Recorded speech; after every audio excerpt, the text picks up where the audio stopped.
This podcast is hardly focused. The French. Hey everybody, we're Hardly Focused. Jack Gill, Nate Fillers. We're a part of the Solid Listen Podcast Network. You can find us at hardlyfocused.com and wherever you get your podcasts, just search for Hardly Focused. Years ago, I fell in love with an album called Touch by a band from Texas called The Panic Division with this song called Sugar High, and we are very fortunate to have the man behind The Panic Division here with us on Hardly Focused, Mr. Colton Holliday. Hello, sir. Hi, good to meet you guys, and thanks for having me on, dude. Yeah, no, thank you for taking the time. This is awesome. I discovered The Panic Division through the aptly named Discover Weekly on Spotify, and the first track I heard from Touch from the band overall was Mother Father. Okay. And I just interesting. That was on Discover Weekly. You'd think it would be a different one, but that's cool. That's good. Discover Weekly pulls random songs, and it actually makes sense because I think that was our third single. I think we released. Did we? No, we didn't. No, anyway, I'm glad that one got there. Yeah, it just pulls like deep cuts. It does pull random ones. Yep. Yeah. Nate knows all about that. Yep. Yeah, I mean everyone's sucking at the teeth for Discover Weekly. You got to get on it. I've been lucky enough that I haven't had to. It's just happened organically for me. Mm-hmm. Haven't paid PR people to do anything there. I tried at one point, it didn't go well, but yeah, I'm just lucky that it even lands there. That's awesome. Hell yeah. I'm sure it's through just love I have for bands that are on the Militia Group label, and figured Spotify saying, hey, if you like all of these bands, you will probably like the Panic Division, and also the name does sound kind of like Joy Division, whom I also quite fancy. Yeah, we went through a lot of hell with that. Yeah, I was never in Pansy Division. Yeah. We went through a lot of flack over that when we first had it. I'd never listened to either of those bands, so it didn't occur to me. But yeah, I obviously know who Joy Division is. But when we first came out, I think it was in 2005. You get those a couple 16, 15-year-olds that are like, I think they call this. I don't know. They made some kind of amalgamate of the two, of Joy Division and Pansy Division. Oh, anyway. And then Panic at the Disco came out, and then that even made it worse. Oh no! Jesus. And in an even smaller world, the guy that's in that video, the whatever, the wedding one, the guy who's like, the main character, the groom or whatever, that's the guy who directed our video from one of our singles back in the day, Big Day. He was he was our video director for a couple of actually 3 music videos he did, and then he went on and he ended up with being in their video. It's a small world, That is a small. That's crazy, man. That's amazing. Panic, who are reuniting for like one show only in Vegas next year at the When We Were Young festival, and it remains to be seen if it's OG Panic at the Disco, like the original 4 members, or if it's as it's been prior to their breakup, which was Brendan Urie and Friends, a revolving door of hired guns. Yeah, well, you kind of saw that coming anyway. I mean, he's been doing it like his own kind of thing. It's been more focused on him in the last, I think, couple. I don't know much about this guy at all, but I think he was on. It would just be him singing on TV, whether it was not Dancing with the Stars, something. I can't remember what it was. Maybe it was a Christmas special or something. So I don't know if he's going off on his own or what, but it did help because there's one thing that happened that really sucked for me, but was maybe good for them. For a long time, I wasn't aware of it, but if you're on Instagram and you would go and you see someone post a story and it has Panic Division's music, like my music on there, someone's using it on just any story they post of a photo, you hear the music playing, you're not aware who we are. You're like, what is that? You click on the song name, right? And you want to see who it is. For probably, I don't know, maybe years, I didn't realize it, but if you click on it, it would take you to Panic at the Disco. It would take you to their page. The metadata was screwed with, or it was messed up, and it took me a long time to get that fixed. How do you even get that fixed? It ended up me having to threaten somebody, not the band. Not obviously, No. I don't know those guys, but I basically, I hit up our distributor and I hit up Spotify, and Spotify was, no, it's not our problem. It's the distributor. So the distributor is saying, no, it's Spotify. So they're both saying, nah. Anyway, came down to me just saying, guys, like, please fix this. Like, this is Just, I don't care whose fault it is. Just fix this it. is affecting me. Like, and it didn't work. I just said, I don't want to leave you guys, but I will. So, and then boop, it was fixed. Unfortunately, that's the way the world works kind of now. Yeah. I feel like that's also a card that you can only play so often. So, in this time, it was totally justified in my opinion, but Yeah, I was pretty fair about it. I wasn't like screaming at anybody. But yeah, that's cool. They're doing that. It's a great festival, man. It's been really wild to watch that festival. I haven't gone to it. I think we might've been, we're constantly in Vegas. We're huge Vegas people. I know more about Vegas than I know about my own city. Oh, nice. I follow all the podcasters and all the news sites and everything. So I think we've been there before while it was going on. I just didn't want to, I didn't want to deal with the typical, the lines and all the crowds and stuff like that. But sure. Do you do radio out in Vegas at all? Like, do you do like radio station appearances? No, we just go to Vegas and gamble. We go crazy. That's Hell yeah. That's about it. We're lucky that we've been going for so long that we get paid to go. It's not like a lot or anything, but we get comped really well over there. So that's cool. Nice. We basically just cover the flight and you go have a bunch of fun. That's when we go really wild. And there's a lot of that on the last album, like kind of songs about Vegas, like love songs to Vegas and things like that are hidden in metaphors. I feel like just the overall, I guess aesthetic, the sound of Touch, that being the most recent album, is I would equate that with Vegas. That's something that like you could just crank, and it sounds like cliche if you're picturing like Grand Theft Auto San Andreas, but you're just cruising down the strip. But cruising down the strip, blasting that, or even if you're out in the desert and blasting that, like it fits very much perfectly. That's good. I mean, it's good to hear because that's really kind of where my head is most of the time. There's like two places that my head goes to when I'm writing, and it's either our lake house where I grew up on. Like we grew up on this lake out in the wilderness, and I go there, mentally when I'm trying to write a song, or I'll just go the fun way and I'll, think I'm in Vegas. What's your favorite part of Vegas? God, man. That's impossible. You'd have to give me a more targeted question. I mean, we've gone everywhere, man. Favorite casino? Oof. It depends on what you want to do. Okay. I guess, I would be obligated to say it's the casino we stay at all the time because they comp us so well. So I guess I would say if that's the answer, it would have to be MGM Grand. Sick. But that is not the nicest casino in Vegas. I would say the most fun is Resorts World. But we actually don't really gamble a lot there. We just go there for the center bar, the chandelier bar, and just have drinks. And then we go up to there's a secret bar, lounge on the 66th floor, and it has private tables and it's all windows and it has an amazing view of the strip. There's a lot, man. Even New York for how kind of dingy it is. And there's a lot of illegal stuff going on there. Got a lot of stories from there. I've had a lot of weird stuff, not so weird stuff happen to me there, but we end up there a lot. We go to all of them, every single one of them, and downtown. And we like to go to really dingy ones that are off strips. Anyway, nice. I could go on and on about that, man, but MGM, there's a restaurant in there, and I think it's more kind of like a barbecue smokehouse type place. That's Stephen Curry's wife and her business partner. I've only been there once, and this was over a decade ago at this point, but there was a beer on the menu that I ordered specifically because it had butthole in the name.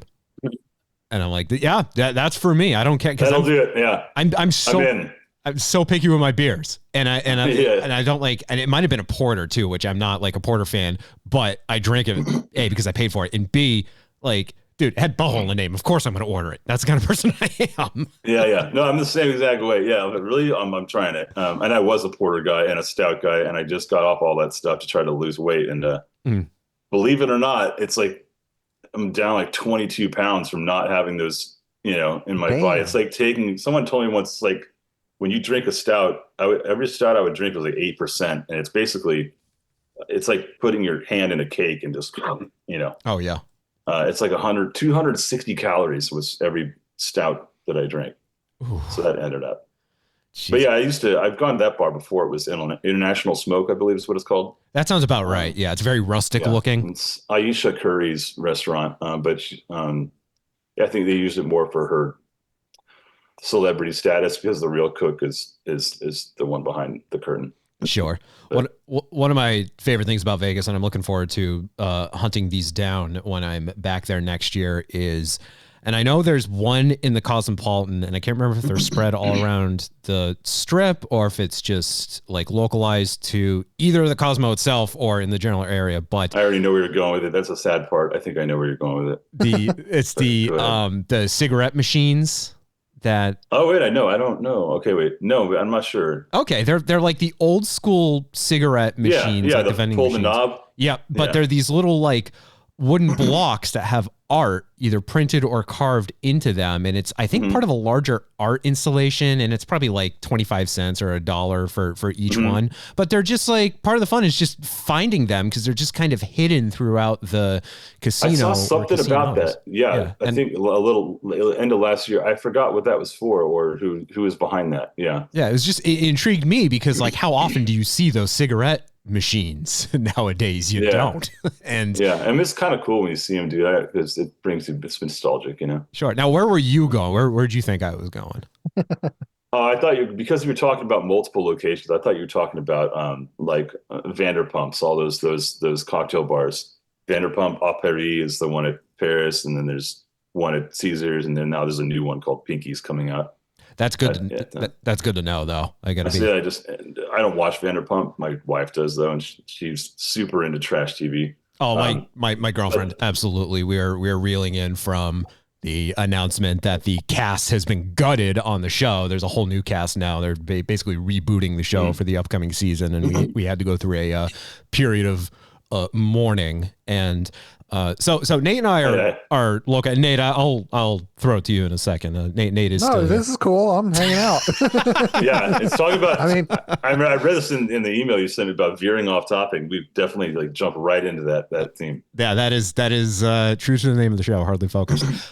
So Nate and I are in the Boston area, right outside of Boston, and so hometown of Bill Burr. Yes, that's right. Star of The Mandalorian. My God, yes. So I worked in radio for a few years. I worked at a radio station called WAAF. They're no longer around. But one morning, as I worked on the station's morning show, but one night I was covering the overnight shift and working with another guy. So as we were leaving for the morning, it was like 6:30 in the morning. The morning show had started at 6, and Bill Burr was to come in and visit for an in-studio appearance because I think he was like promoting a comedy show in downtown Boston. Yeah. So as my coworker Demick and I are leaving, and we're in the lobby where the elevators are, doors open up and there's Bill Burr and his people. And Demick hated working there. Like, he was so just beyond his job and giving a shit. And he sees Bill Burr and he just points at him and just goes, "Bill Burr, come with me." Awesome. Meanwhile, I'm like, do you know who you are? He was very nice. He was really cool, and it's so cool to see just like how far he's come now. But I don't get starstruck much, but I probably would with Bill Burr. Just because I don't know, it's weird because I feel like I know him and Nia and his wife. Like I listen to him so much, and we've got a lot in common with anger problems. I don't know, like the way we getting angry at tech and microwaves and whatever, and cursing it at whatever, inanimate objects and things like that. So anytime you listen to that stuff, my wife's like, "Oh my God, this is you, dude." Nate has seen me flip out on tech before. Nate, were you there when I got mad at the old laptop I'd say quote unquote the old studio, but it was my parents' basement. I had a laptop. I was like, something was wrong with the disk drive on it, and I got so mad at it that like I popped open the disk drive and then proceeded to just rip it out and just watch just chunks of plastic and motherboard and everything go everywhere. And then my father was like, I have to rebuild this for you. I do that when my wife gets furious with me because if something's not working, I'll just break it. That way it has to be replaced. Yeah. And I don't have to deal with, being angry at it anymore. At least I'm better so that now. was But good. I did break a keyboard. Yeah, that I was. Every once in a while, I watch the video of that just to watch keys going everywhere. Let's just say my iPhone last year malfunctioned, and when I told my girlfriend about it, she goes, did this happen on its own, or did you happen to slam it into something?" And I'm like, look, those are details aren't important here. What's important is I need a new one.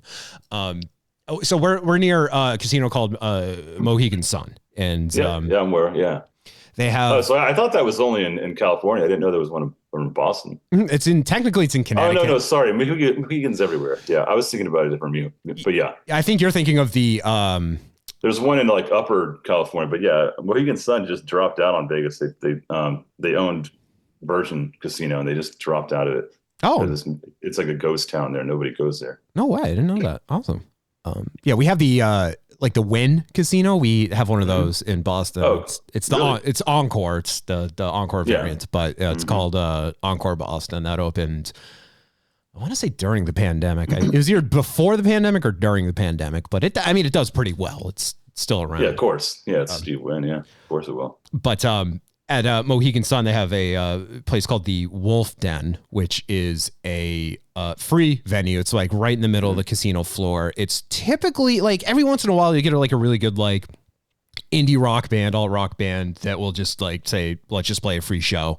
But it's usually reserved for like members of bands that were huge in the 80s where like now you'll have multiple offshoots of it. Like I don't want to disparage the late frontman of Great White, but just using that's what's immediately coming to mind is like, so-and-so's version of the band. Kind of like, I think Queen Shrek might be another version of that, but they'll typically do the free shows. So what I'm getting is Tom Sandoval from Vanderpump Rules last year played at the Wolf Den, put it on a free show. He brought in the biggest turnout for an audience because it was the Scandival, his whole cheating thing happened like a month or two prior to this. And I was going to say that. I only know that because my wife. Yeah. Same. Oh yeah, my girlfriend and I started dating shortly before Scandival broke, and I remember texting her when I got the news alert. I texted her and said, "I assume this is big," and she's like, "Oh honey, you don't know." So, yeah. But he brought in like there were people. Typically, they don't fill the Wolf Den enclosed area. People were spilled out on the casino floor, and you had all the old women sitting at the slot machines, like angry because they're trying to play while a bunch of younger women are basically standing on top of them to watch Tom Sandoval sing poorly. His band is great. He sucks. Huh. I didn't know he was in a band. I don't know anything about him. What the hell? I don't remember. I'm blanking on what it's called right now. It's like. I keep thinking like Righteous Gemstones, and that's not right. Almost good. Yeah. Oh no, Most Extras. I think that's it. Tom Sandoval and the Most Extras. So Nate, you're kind of on the right track. Nate, have you been to Vegas? No, I'm afraid of it. I'm afraid of gambling because I feel like it's going to be way too awesome. Like, I'm easily like addicted to certain things, so. No, that's probably a good thing. Probably a good thing. Everything, man. I love like buying scratch tickets just because it's fun. So I can only imagine Vegas is worse. Oh yeah, it can get real bad on you if you don't have good self-control. No.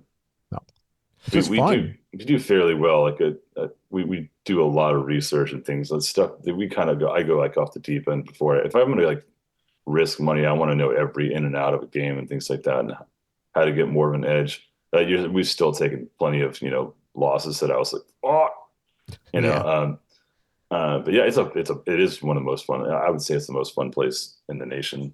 What's the craziest thing that's happened to you there? Trying to think of like inappropriate things and kind of put you on the spot. Sorry. Oh man, I have definitely been in a lot of trouble there, but I don't think we're normally pretty behaved, man. Have you ever been asked? I would see. Let me tell you this: the craziest thing that you guys and a lot of people don't believe is real, but it is, and it absolutely is. And there are two things there are coolers, and then there are shills. You may know what a cooler is, but they apparently are these big myths now that were only back in the old days when the mob ran Vegas. The coolers were someone who were the gamblers who had terrible, terrible luck. They couldn't ever win. So the mob owners of the casinos would hire these horrible gamblers that could never win, and they're called coolers. And then they put them on the table next to someone who was gambling big and winning a lot constantly. And they'd go and stand next to them and gamble and just let their bad luck rub off onto that person to steal their money. And they believed that this, worked, of course, which is ridiculous. But I mean, the thing is, what a modern day cooler is they actually go and get these kind of bummy kind of dudes. They slap a blue collar shirt on them, and then they give them money and to go. And now I'm not saying the casino is doing this, but it's more likely, that the actual, pit boss has a friend and wants you off that table because you're doing well and he could call someone in. But it's happened to me more than once where they come over, I'm on a roll, and they are shouting, they're bumping into you, they're giving you money to play with. They're talking about how much money they have and how much they won. They want anything to distract you. I've had people slap my hand, like hit it, like I'm going to make a big bet. It was hundreds of dollars I was dropping, right? He goes, boom, sorry. He slaps them out of my hand. And then I'm like, yo, what the hell, dude? And I grabbed the pit boss. I'm like, hey, he just slapped us out of my hand. He's been bothering us this whole time. I remember I was definitely drunk at this time, but I was like, get your fucking coolers off me, man. Get it. And he's like, what are you talking about? I was like, get him off. He slapped my hand. And then so the pit boss starts getting a fight with me saying, what do you want me to do about it? You want me to run the cameras? Which means go check the cameras, Mm-hmm. And I was like, yes, please. And then he could tell that I knew it happened. And he's like, oh, and he went and he did it. And he's like, and of course, after this guy hit my hand and it spread my chips out, they tried not to give me that bet back. And I was like, no, you're giving me that bet back, dude. This guy get him out of here. But when he hit my hand, he disappeared. When I turned around, he was gone. Oh, I mean, he ran. He had to have ran. They've done that as well at MGM with the guy that just looked like he was a drunk from the street. But they're there to kind of distract the hell out of you and get you to, if you're counting anything in your head, especially in blackjack, it's to screw up that count. I'm not counting. I know how to count cards, but that's not what I play. And I'm not, sure. I couldn't count cards fast enough if I tried. Yeah, there's that, and there's shills. The shills are the other ones. Just basically when they can give a lot of money to some young kid or older person. They give them casino money. Somebody gives them casino money, a lot of it, so they can go make really large bets and act like they're having a blast, and that'll kind of give you incentive.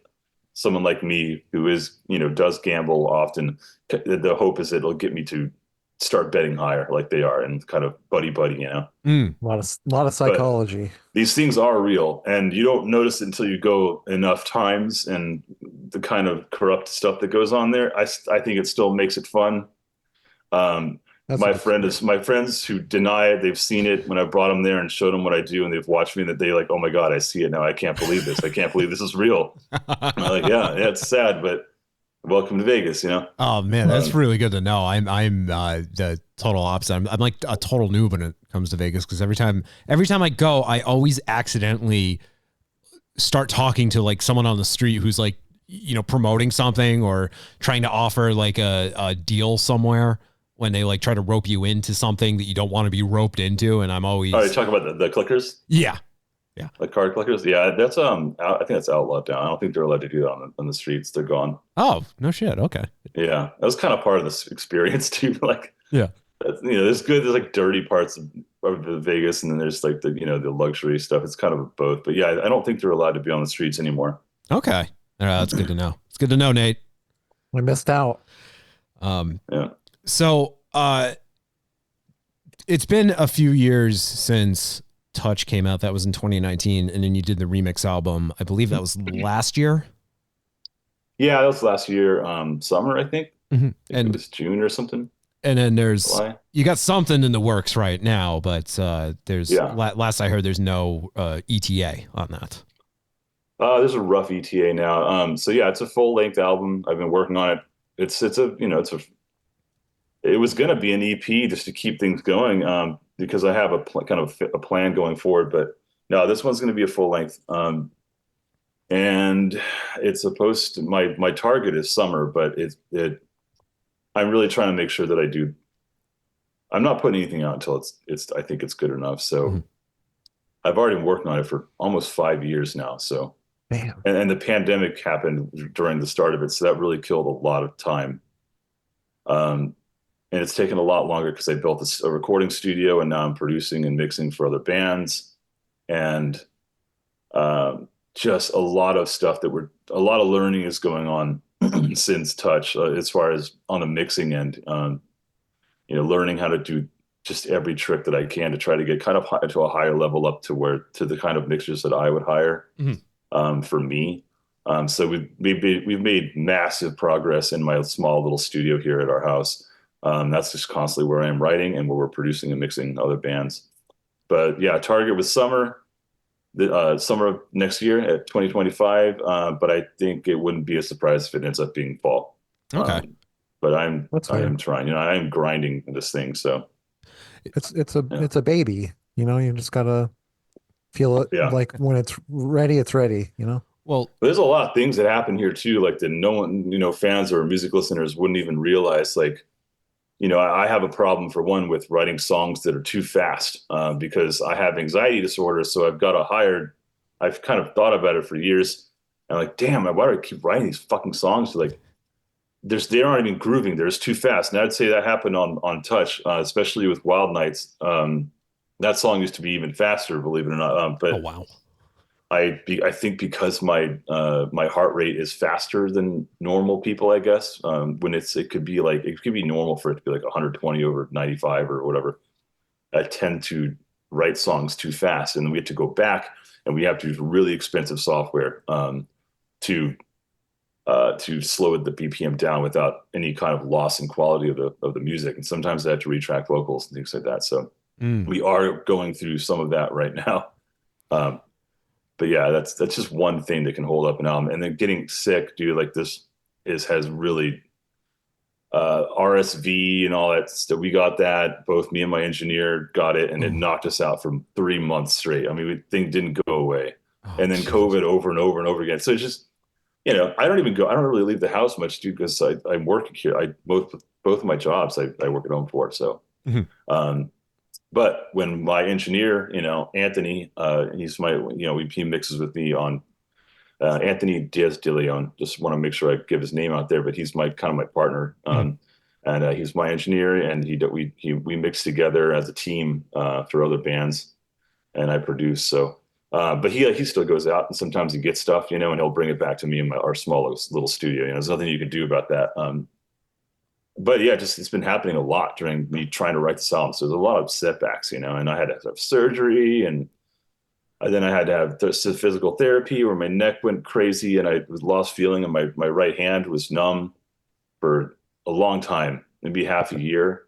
Just getting old. I don't know. Yeah. It's really starting to hit me now, dude. The ravages of age. Gotta take them vitamins. I do. That's what they say. I take my multivitamins, man, and my D3, Yeah, me too.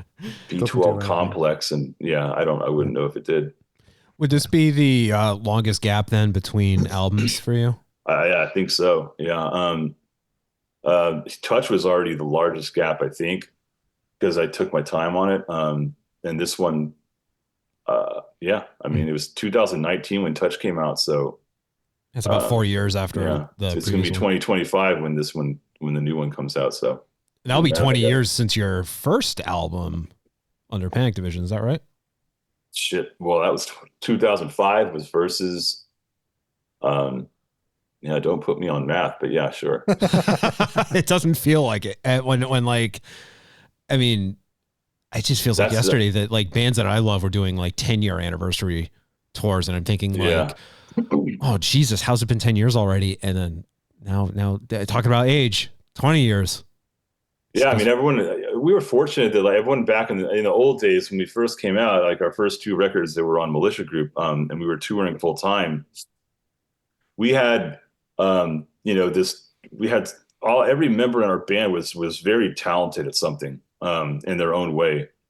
And now they've all webbed out and they're doing their own thing still and everyone's doing well. So there's really no reason for us to do like a typical comeback show. We've talked about it. There are a couple old members that said, "Come on, let's do it." Try to get it to happen.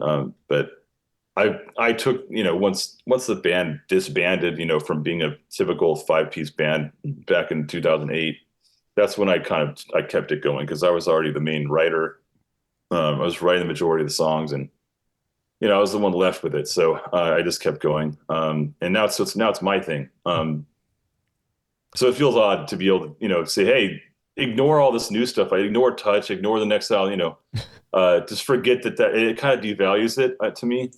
If I were to go back and do like the verses or songs from the Glass House, like reunion show, I'm sure it'd be fun, but dude, like I'm getting old. Sure. I'm not that old, but it's time for the next chapter. Yeah, I mean, I'm producing now. That's really where my heart's at, is writing and producing and producing other artists, mixing. Mm-hmm. I like being in the studio setting more than live. I'm so over live, man. I know that a lot of my fans would be really pissed to hear me say that because they're constantly asking me. But we did it for so long. I feel like I did my time. It's not easy for me to do. It's pretty hard for me to do that on tour, being with the way my brain works and anxiety. Mm-hmm. That kind of probably ended up being something that kind of ended it or helped end it, Yeah. And do you think it'd be difficult to sort of recapture the sound and I guess like the magic of an album like Touch in a live setting? No, it actually would be easier nowadays. Like back in the day when we did our first 2 albums, we were touring full time. We were everything on our track, which wasn't cheat track. It was just, we had all these electronics and synths and ARPs, and we had whatever else, sub basses and samples. All that stuff was just on those mini iPods, those jogging ones. Oh, yeah. iPod Mini. Yeah. The ones they used to, you strap it to your arm or whatever. Yeah. And we would use those because they had really good shock protection or whatever, so our drummer would just have it on this little one. He'd just have it right next to him and be like, he'd press song 1 and that was it. That was our track. We played to it. Oh, interesting. And it would go through the way track is for anyone that doesn't know. I'm sure there's a lot of, music lovers that don't know how bands do this, but this was the most simplified version back in the day. And no one was really doing track like we were back in the day. There were definitely bands, but larger bands that had that all doing bigger scale stuff. But for, mid-level bands like us, we were always the only band that had track running.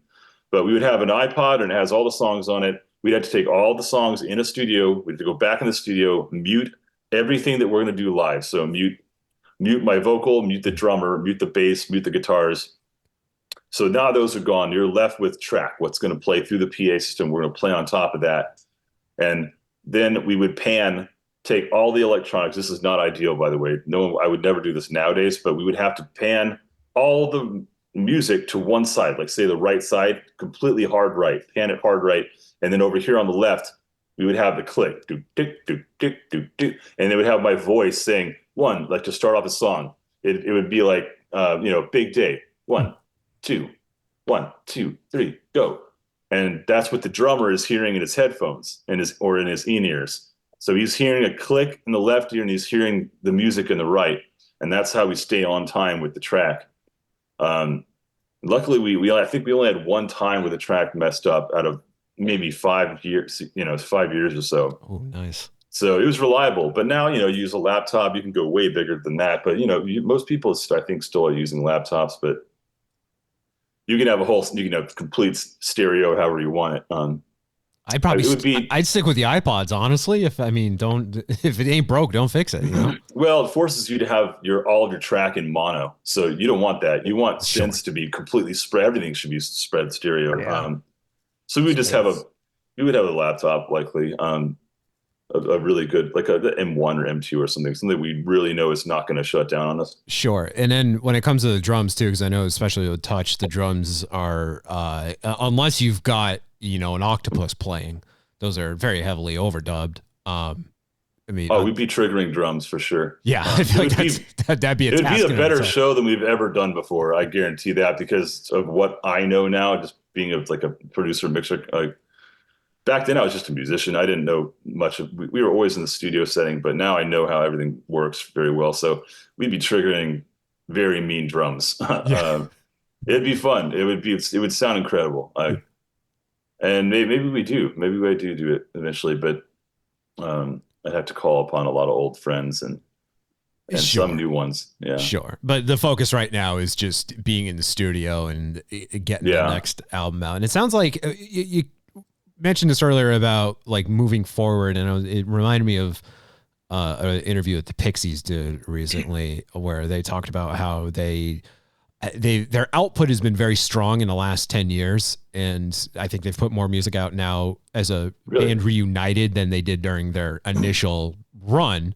I didn't even know they were reunited. I had no idea. Oh, since 2004, they've been back together for a long time. I have something to say about that, because I know that people love the Pixies. I never got into them. I guess I was busy at that time when I was young.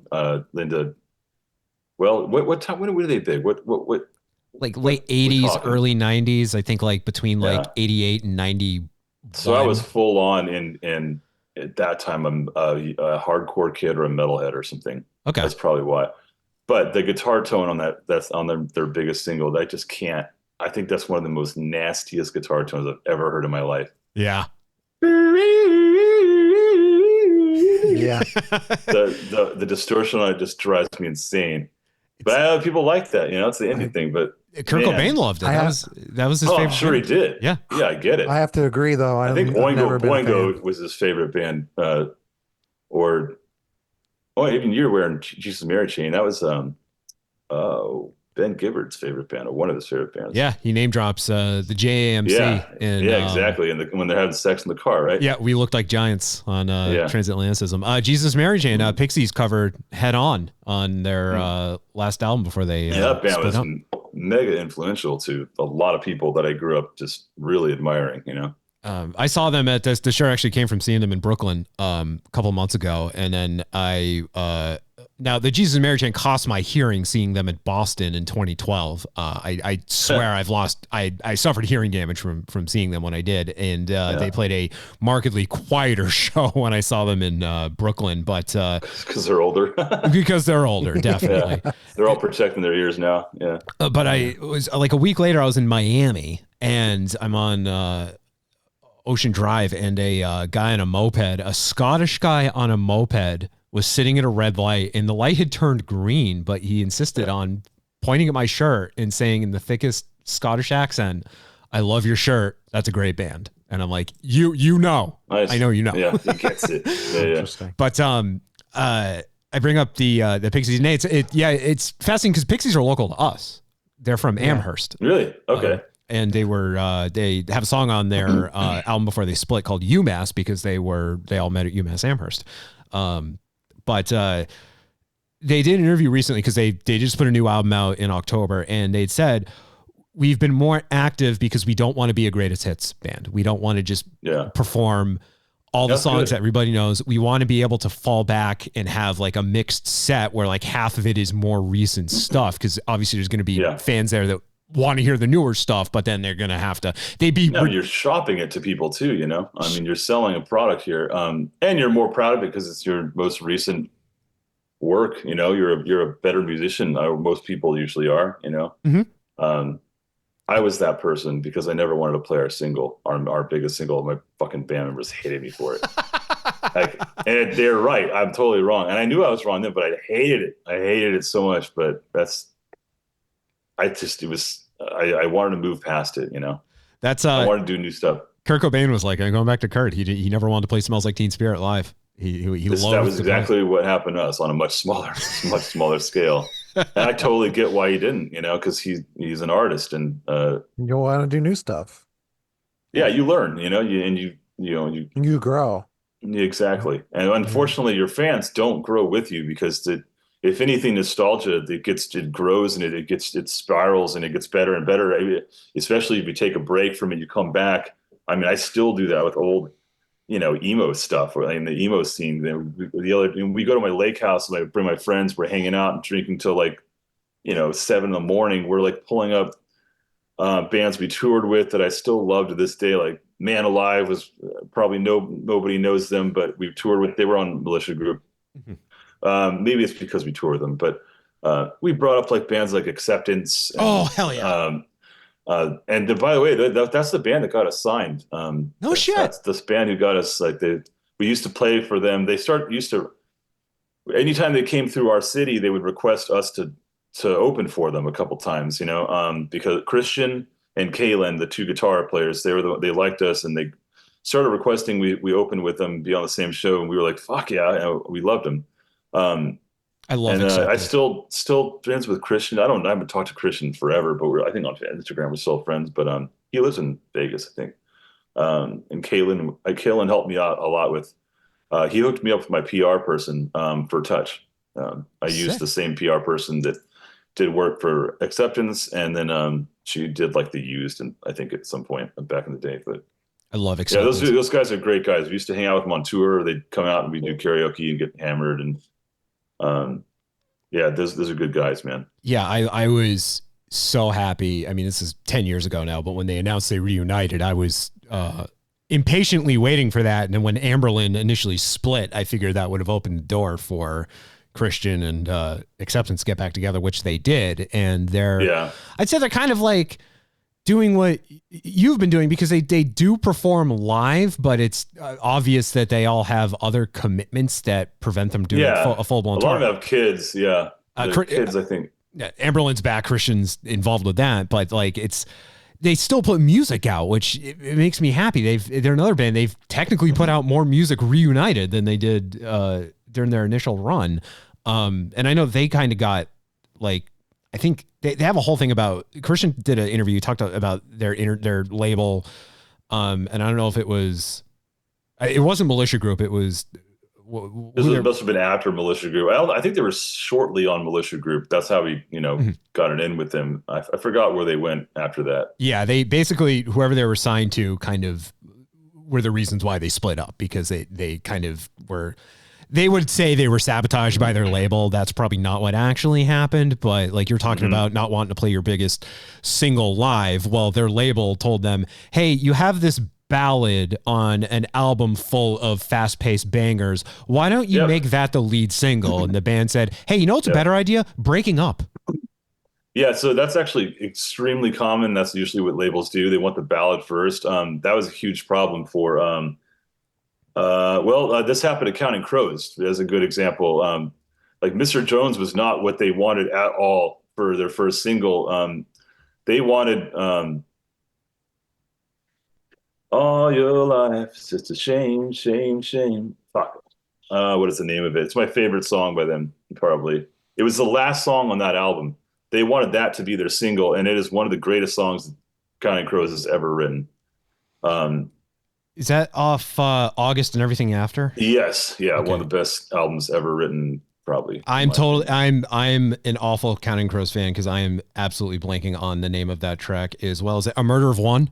Yeah. Well, no, A Murder of One that's not the last song, I don't think. Anyway, it's the last song. I'm pretty sure, unless I had some burned CD or something and it got them mixed up. But no, A Murder of One was a great song too. But yeah, so they didn't want that, and they fought it, and then they ended up doing Mr. Jones. So now people only know, if people didn't deep dive into that August and Everything After, then all they know of Counting Crows is Mr. Jones, and sure. And it's really not indicative of how they sound. How that album is extremely depressing. Oh yeah, but like also really really uplifting and happy at the same time. Like it's one of those things it's like one of the ultimate car ride albums. But yeah, very, very typical. There's another band that I was going to bring up that had to go through that with their label too. We didn't have to do that. We knew what our single was, luckily. Mm-hmm.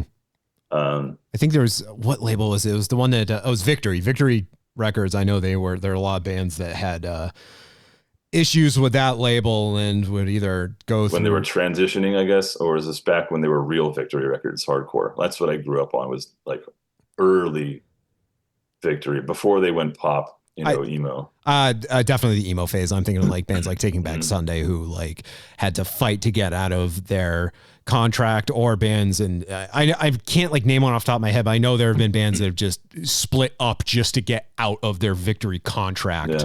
Yeah. And that only to then reform and either, go just independent or go with a different label, but having to do the whole like song and dance of big farewell tour. You're never going to see us again for 6 months. Yeah. I mean, this is unfortunately a big problem with A&Rs and people that, record executives, is that they think, and there is some method there. And obviously there's knowledge on their end of why they know ballads sell.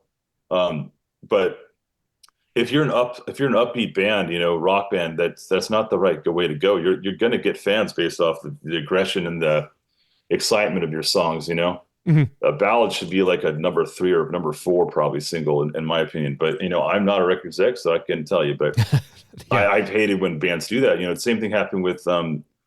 I think there's so many people that have missed out on Third Eye Blind, on their good stuff, their old stuff, because they only know Semi-Charmed Life, or they know like what was pushed Jumper or something, like, yep. Because that's what, and Semi-Charmed Life is obviously a single, but that band goes real deep. Some of the best lyricism also, I think, coming from him. Oh yeah, and the older stuff. He's like, I've heard he's Stephen Jenkins, not a nice person, but like phenomenal. Yeah, so I have people that worked with him. Yeah. Phenomenal musician. Our bass player, Tavis, he dated a girl who she was their tour manager, I believe. Okay. And she told me, and she knew him really well. Obviously she worked for him. But allegedly has I was told has his own bus. So the band has their bus, and then he has his own bus. So that doesn't surprise me. Is what I've heard. So just what I was told by them. I don't know if that's true or not. But puts on a hell of a show though. I saw it in Los Angeles, 2017. The radio station K Rock does a annual festival, the Almost Acoustic Christmas. Always wanted to see it. Just happened to have been in the area when they were doing it, and Smashing Pumpkins were headlining, and there were some like fantastic bands on the bill. Third Eye Blind was like smack in the middle, and they were the best of the entire show. And like Bad Religion and AFI were playing. 30 Seconds of Mars, so that was my time to go outside and have a couple cigarettes. But that makes sense. But I met him in the early days, actually, when he first came out with that band, that first record. We were on tour, and I think we stopped by like when he was playing, when we met him, and he was actually really nice. He was one of the most down to earth guys I've ever met. But yeah, I get why you would. A lot of people compare me to that band. I'm like, what? No, dude, no, not my fans. Like my fan base doesn't do it, but I mean, like people here where I live that don't know, they're into different kinds of music. I'll just put it that way. They call me basically that all the time just to fuck with me. And like, dude, have you listened to like anything I do? Like no, I don't think so, man. The thing that irked me the most, and Nate, maybe you'll appreciate this, being a drummer. When they were playing at that show, it was just Jared Leto and his brother Shannon, and Shannon's drum kit was like, like your standard drum kit. I think he had like 3 rack toms.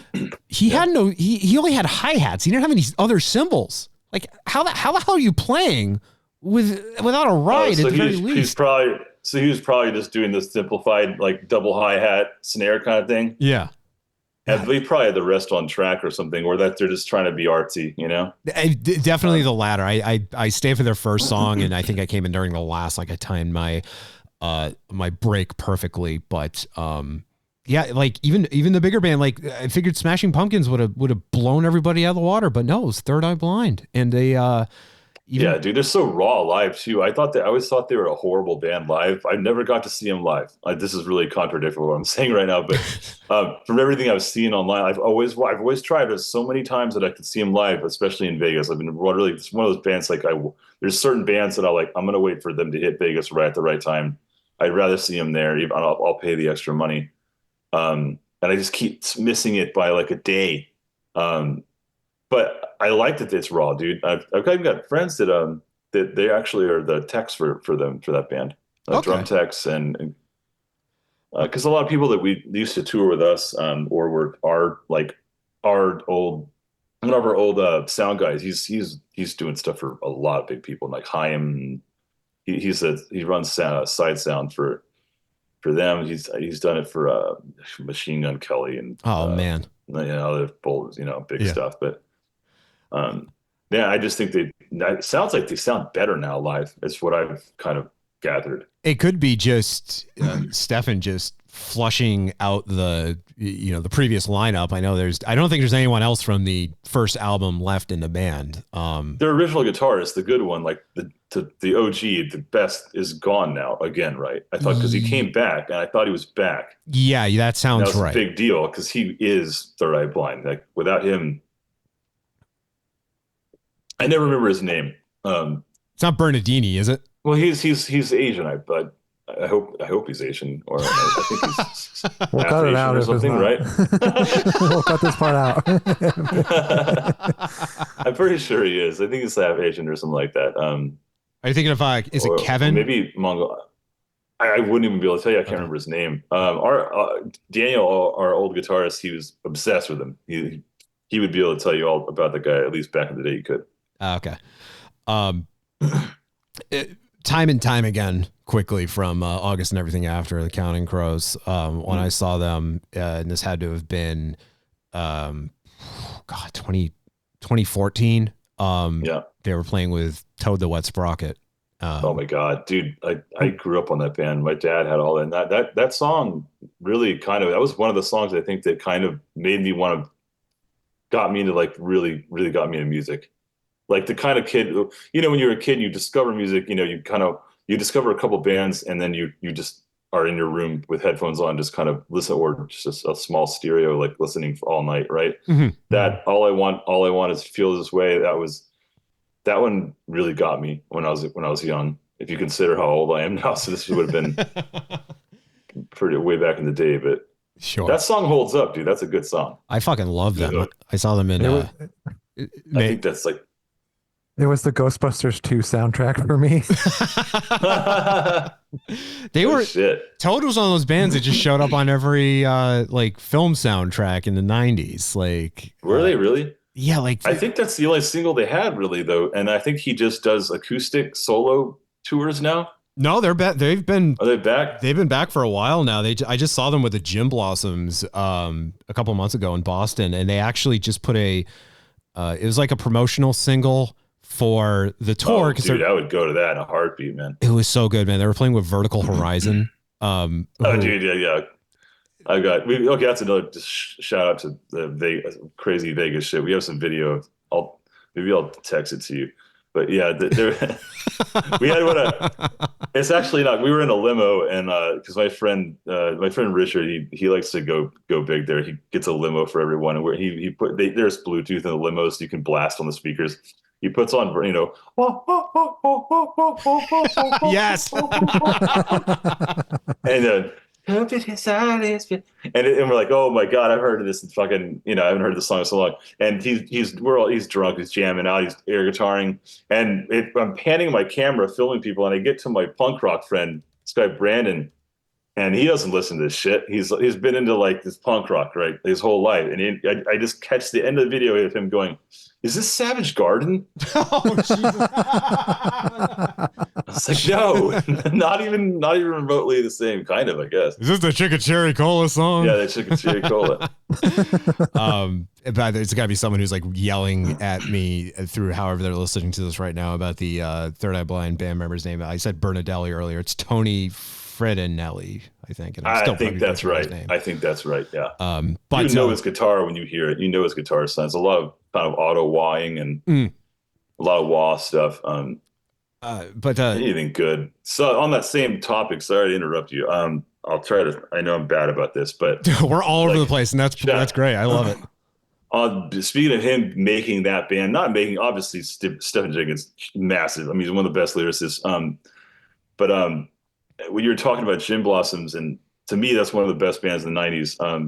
and you have alcoholism to thank for all of that entire album. So I don't know if you can see on camera this. I mean, it's upside down, so like maybe I'll show you a better photo of it. But this is from their first album, New Miserable Experience. The song "Pieces of the Night," which was like you're talking about alcoholism, and Doug Hopkins, like one of the greatest songwriters I think ever, because all of his songs were just so miserable, and he's very obviously just trashed, self-loathing, and just this line, Aphrodite at a bar stool by your side. I'm like, that's it. That's the tattoo. And not like the only time I ever feel comfortable showing that off is if I'm at a Jim Blossom show, because at least then people are gonna like appreciate the reference, even if they don't know the song. That's like a deep cut from the song, but then like they're at least familiar with Doug, and they're familiar with his issues and what led to his passing. But it just resulted in some of the greatest lyrics I think ever written. Yeah. And some of those guitar riffs, I mean, most of them those were really influential on me. Even if I didn't own that record when I was a kid, they were on I didn't need them. Back then the radio was the best stuff is on the radio. So you're constantly hearing these, multiple times a day. But yeah, he's really close to my play style now. When I'm not doing dancey stuff, that's kind of what's in my head, is kind of the way that guy played. Oh yeah, like that like sometimes. Because it was like finger picking. I don't know if it was like finger picking. There's a very unique style of playing, but it was very jangly too. He had a very distinct sound. And found out about you, like that guitar part, that do da da do da da do da da do. It's very simple. It's just very simple, but it's the melody to it really is effective. That's what I like, simple and effective. Like I wouldn't say it's an earworm. Yep, I'm not a proficient guitarist in the least, but that's one of my, like, that opening lick, and then just that what you were just singing there, one of my favorite things to play on guitar. It's easy too. It's good. I think about that too when I'm writing songs for myself. I don't want to, sometimes I want to show off a little bit, but not really. I do stuff that's simple enough that I hope other people can figure out how to play it and have fun, because that's how I grew up. Yeah. Although I got to a point when I grew up being a metalhead, like after the 80s stuff. I grew up on 80s obviously first, but then I got in my like teenage angsty bullshit, right? Like most people do. And I goes into hardcore, and then metal, and then into hardcore. So I'd be learning guitar from bands like Metallica in the very beginning, and Pantera. But once I got to Pantera, I started realizing, I can't do that. I can't pull off most of this shit that Dimebag does. And then I got into like Yngwie Malmsteen, and I was like, I definitely can't do this shit. So I kind of figured out what kind of guitarist I was. I never got into shredding, like scaling, and still to this day, not someone who can do sweeps on, up and down a neck or anything, but I just play whatever comes out, Yeah, I mean, the stuff I've heard on all of the Panic Division stuff is great. Just I appreciate that. You just like the licks, but then just compared with the synths. And forgive me, I'm blanking on what track it is. It's an early track on Eternalism, but there's just this perfect combination of synth and guitar that just matches up perfectly. And it's just so well done. And I know if only I had a device in front of me with the internet on it that could. I think you might be I don't know. It could be Silver Rings. I don't know. You know what? I don't listen to my own music. Like after I put an album out, I kind of just let it go away. That way, the only way I can hear my own music as if I didn't write it is if I go like 5 years without hearing it, to try to have fresh ears. So The Miracle in You. Oh yeah, well, that was actually still pretty proud of that one. That was a really fun song. That was one of the most fun to play live too. And that's most people that I talk to that are fans of the band. That's one of their favorites. Nice. So there's other songs that are annoying when people bring up, that I'm like, oh, grab it. I know, I get it. You like it. Thanks. But Miracle in You is I think it's still a good song. I'm proud of that one. That Eternalism too. I mean, I know I've been harping on Touch a lot, and I do want to just after bounce back to talking about Jim Blossoms and Toad, because I had a follow up for that. But Eternalism, I've been talking about Touch a lot. Because that's what I got into, and that's what I'm most familiar with. And do you find because you're talking about like, fans of yours, they're more familiar with the older stuff. Do you think it's like an even split between who likes the older albums and the newer ones, or do you find there's more that are into the older stuff compared to like Touch and the remix album? Am I like, unique that I'm talking more about Touch than Versus, for example? Well, I would hope that there are more, but there aren't for sure. It's mostly people that have been around and stuck with me since the beginning. I think so. Even it's kind of weird. I feel like on Facebook, I don't do anything on Facebook. I mean, it's just kind of a wasteland for me. But with a lot of my older fans are definitely there, and there's like not many on there at all, Mm-hmm.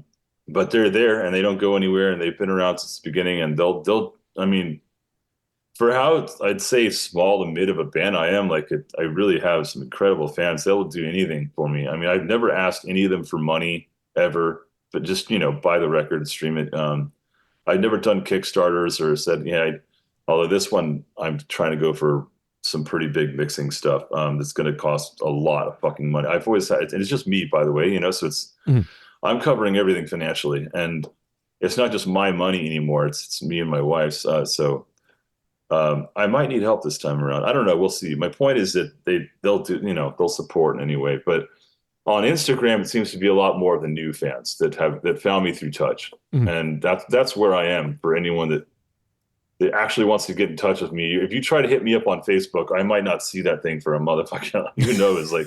I don't. It might be a long while. You're gonna wait. On Instagram, I'll probably see you within the day, or maybe sometimes a couple days or something. Yep, that's what I appreciate about you too. Is you're responsive. I mean, I really want to be the person people can get a hold of. I have people.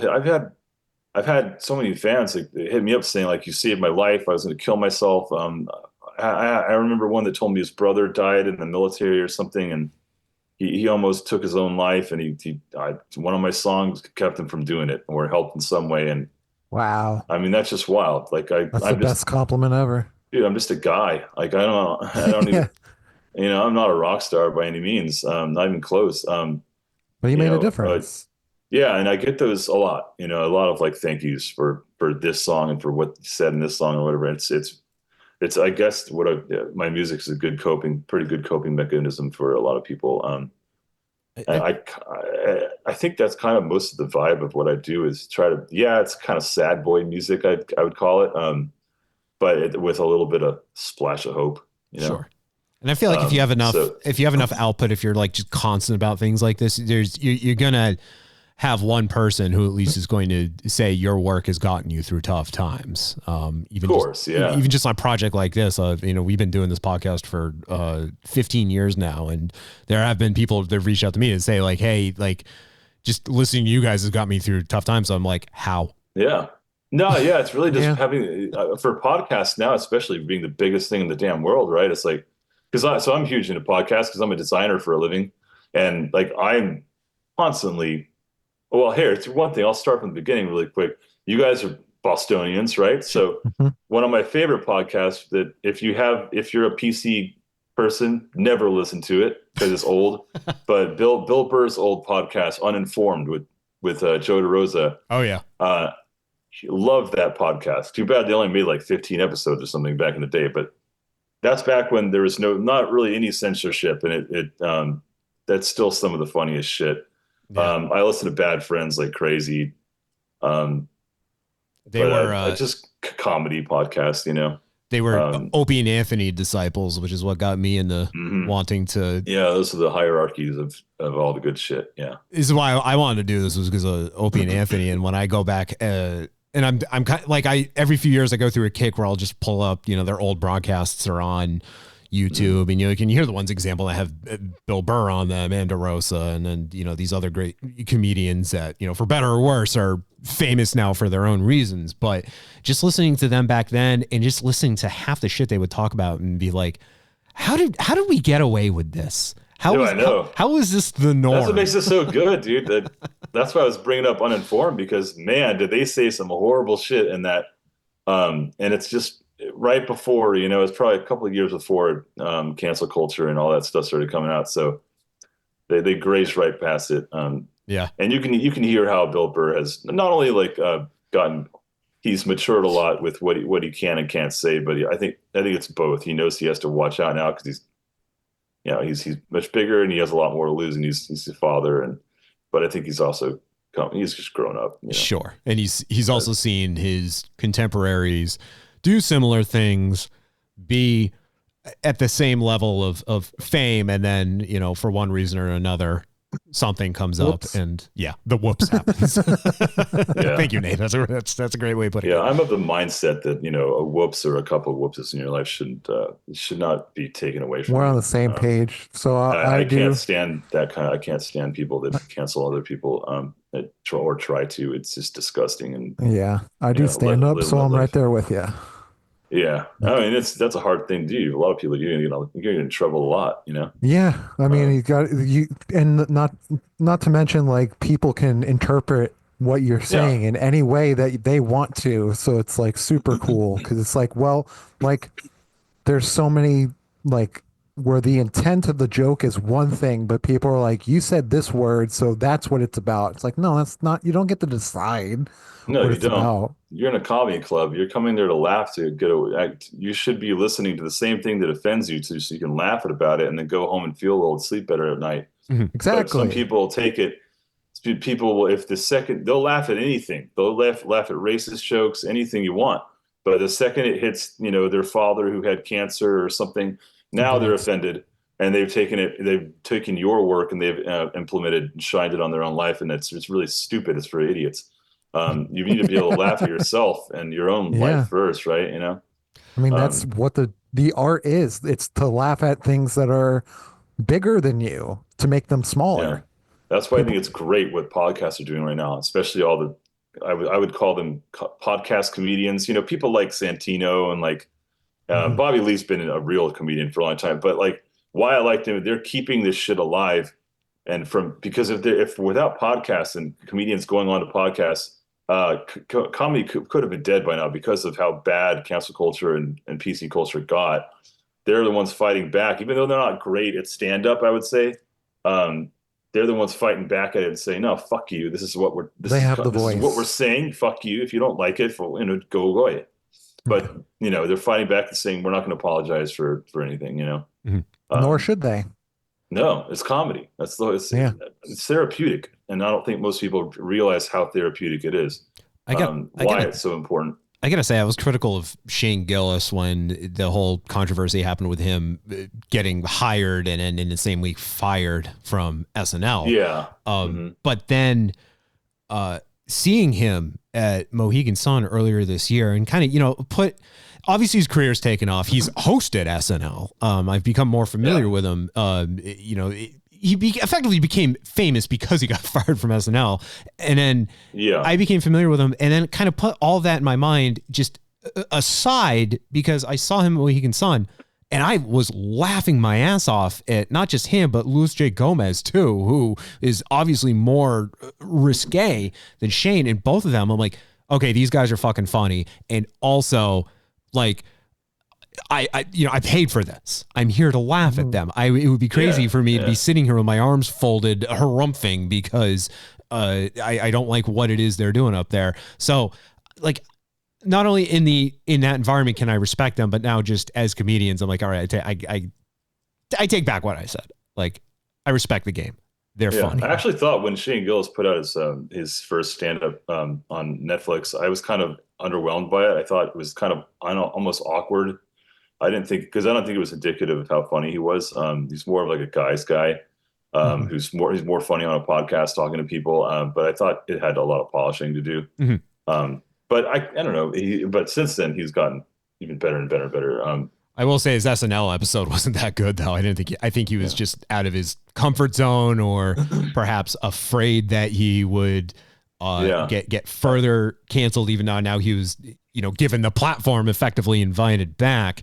And it's just it's his delivery too. It's his content. And the real king of being invited back and get a real screw you to them was with the greatest of all time, in my opinion, Norm Macdonald. Yes, when he got invited back, and he's, I guess, either I wasn't funny or they're not funny anymore. I had that clip when Norm, God rest his soul. Oh, sorry. When he passed away, I played that. He's my all-time favorite, without any kind of hesitation. This is the clip I was looking for. So I wondered, I go, hey, wait a second here. Hey! I go, how did I go in a year and a half from being not funny enough to be even allowed in the building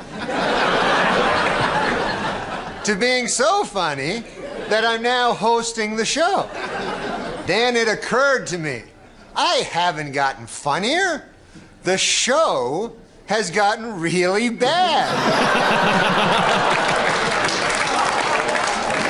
That's exactly what I'm talking about. I was starstruck when I met him at the radio station I worked at. He came in one morning, and I was usually good about keeping my cool, and he was one of the few. You actually met him, man.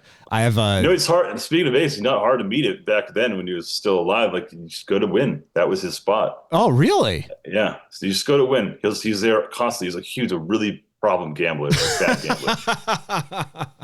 There's a guy, like a younger kid that I've watched for years and years. He's an online YouTube gambler. He's a big poker player now.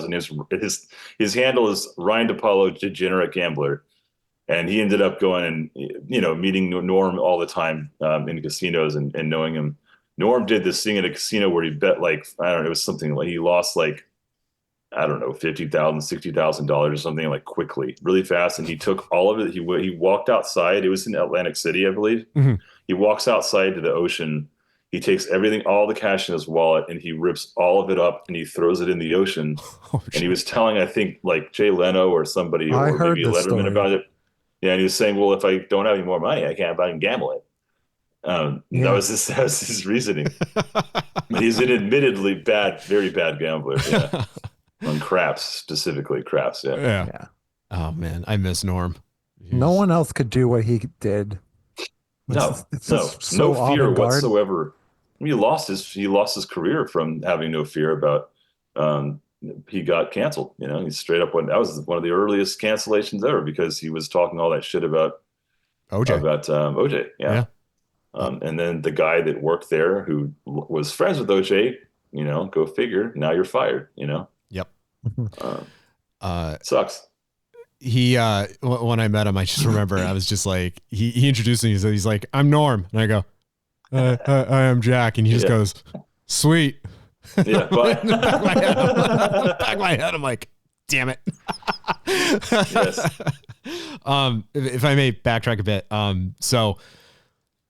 Total Wet Sprocket, Jim Blossoms, Vertical Horizon, and Vertical Horizon, Matt Scannell, local connection to us because Nate and I are from the Worcester area in Massachusetts, and that's where Matt is from. And at the show, I saw the Matt. You can tell when and maybe you can relate to this when a musician, a performer has a local, a connection to the locale they're playing in, like a personal connection, and it's even deeper when they're actually from that area, or at least live there partially.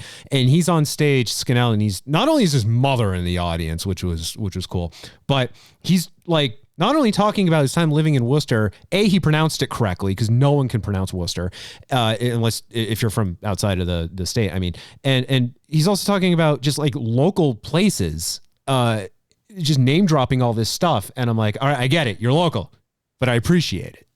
But they released a promotional single for this tour. One of my favorite REM songs is Driver 8. And they just out of the blue just released this collaborative single.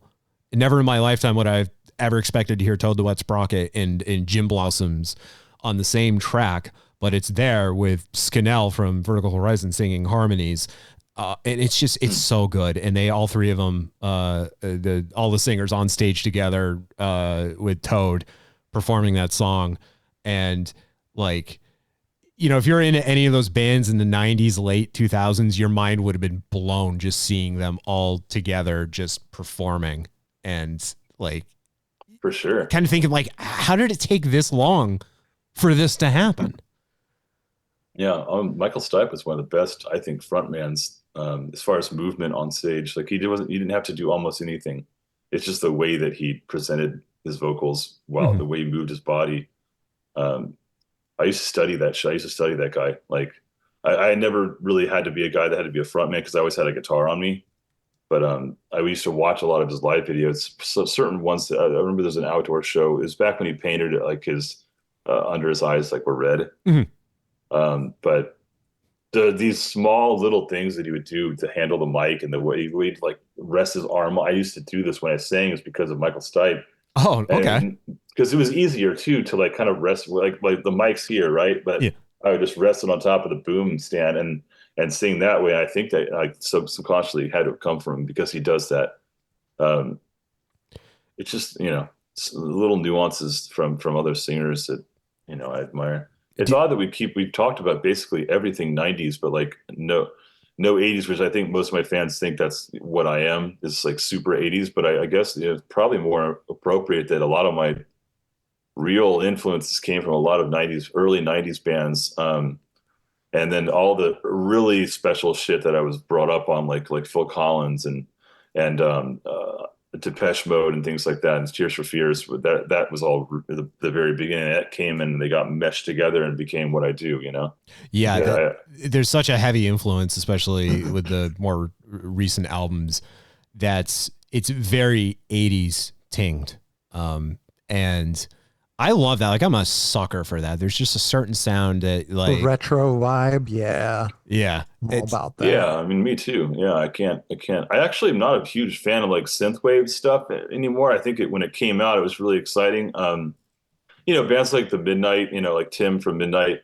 And I was really into that stuff when it came out, and pretty early on, to where there's like years later it came by, and I'd been telling everyone, yo, check this out. And maybe 3 or 4 years later, I still had fans, hey, have you heard of the Midnight? And I'm like, yes, dude, yes, I have. But it does. No, I'm not talking about Tim or Midnight just specifically, just synthwave in general. Started to get very redundant to me, and I didn't want to go down that path. It just the songs all kind of start to sound like the same, and I'm sure a lot of people would say that about my music too. But I started going to more of trying to mesh more pop into what I'm doing now. Yeah. I still make music that's, I would say, upbeat and aggressive, but in a pretty dreamy way, and then trying to bring in more modern pop, like production techniques and stuff like that. Is that the direction you're going in with the next album? Yeah, it's just darker. I keep telling people it's basically touch, but darker, or it's a mix of touch and aeronautical, which is the one long before touch. Yep. So far, yeah, it's like touch, so it's still dancey retro shit. It's just not as, I would say, bubblegummy, I guess. Like Sugar High you started this podcast with, right? I would call that, in my terms, to be kind of bubblegummy. It's a little more it's not dark. I wouldn't call it a dark song. It's more fun. And a lot of the other stuff is a lot more darker content in this stuff, and the new stuff. Still fun though. And energetic. Would it be kind of like the way you described it brought to mind After Laughter by Paramore, where the music was incredibly upbeat, poppy, arguably poppy, but it was incredibly upbeat. But the lyrics were anything but. They were the saddest, most depressing lyrics. And obviously Haley was going through a lot during that time, but it was just such a juxtaposition from the lyrical content to the music. Is that like kind of what you're aiming for with? Yeah, juxtaposition all the time. I love juxtaposition. I try to do that as much as possible, especially with it's all over touch. Like I'm singing about really dark shit, and in some of the songs, I hide everything through metaphors. I don't think many people know this about my music, but going all the way back to, I would say, Songs from the Glass House, which is our second record, everything after that, every song has some hidden meaning in it. Whether it's one line that is about one person that was in my life that only they would understand and only I would understand, or I'm talking, hiding things behind metaphors and things like that. Mm-hmm. There's a lot I could point out. Even in touch, there's still plenty. But yeah, it's been around since forever. That's been a very normal trick with music, especially when you good contrast. REM. We were just talking about that, like Shiny Happy People. That's it sounds like a very, very happy song. But there's darker content. There's one of the best songs for that, saddest lyrics ever. There's a certain band that does this really well. A lot of the bands that I like are like that. Were you excited when REM very briefly reunited earlier this year? I didn't know that. And the thing is, like, God, I missed REM when I was a kid. I missed the boat. Like I guess because I was still in like hardcore or metal or something. But I came to REM like later on in life and being like, damn, man, like, of course I knew like the singles, you know, like Losing My Religion. And of course, like, I always loved it the second I heard it, but hearing deeper tracks and things like that, they actually shot, one of their music videos here where I live in San Antonio on the highway on I-10. Oh, nice. One of the main highways here. So, it's Everybody Hurts. Okay. Nice. So they shot that. He's walking down the highway. It's like I drive that highway constantly, all the time. So yeah, it's still weird to think they shot that here. But yeah, I came around to them later as an adult and being like, damn, man, we used to listen to them on tour all the time. Yeah. Because Daniel, our guitarist, loved REM. So it would be van rides or RV rides, depending on the time when we'd upgrade to RV at some point. It'd be like 3 a.m. I was just blasting REM stuff. So nice. Yeah, I just don't keep up with live stuff anymore, man, because I'm just constantly like in my studio, like just working, you know. So what is like building? Sorry to ask this cliche. I just need to know what is building songs like for you? Where do you start? You start with like the guitar. Like, are you on Pro Tools? Or are you on Ableton? Like, what are you working on a DAW? Because like, if it's just you, right? So like, you have to build it by yourself. So what's your process? Yeah, I'm glad you asked that. I think that a lot of people need to know. It's not normal because it is, like you said, it's just me and I'm a one-man band basically. It sucks. That'd be the first thing I'd say. It really fucking blows, man. Because you start with a blank canvas and you're like, fuck, okay, where do I go now?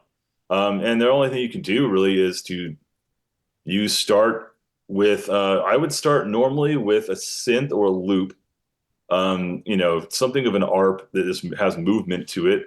It's usually, or it could be a sample that I chop up, and it's a lot of the new stuff I'm doing on the new album is even more so like I'm taking actual sound samples and hard chopping them. I'm taking like let's say it's a part of a symphony or something, and then I'm hard chopping that, and then I'm retuning and copying it into different notes, and I'm making a MIDI out of it. Mm-hmm. Yeah, and then I'm adding in punky. Yeah, I'd say so. Yeah, I mean that's a good way of putting it.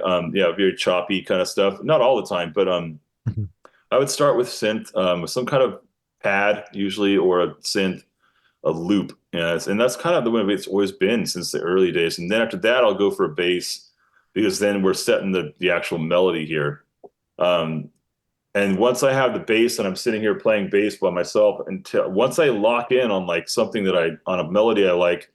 And I get my practice on there, and now it's muscle memories in my fingers, right? It's just kind of going from here to here to here to here. Mm-hmm. Now I'll keep playing, and then I'll just literally just start humming, doing what's called state of consciousness, which is just basically murmuring fucking nothing out in a thing, like gibberish. Michael Jackson. Yeah. And everyone is most singers do this, you know.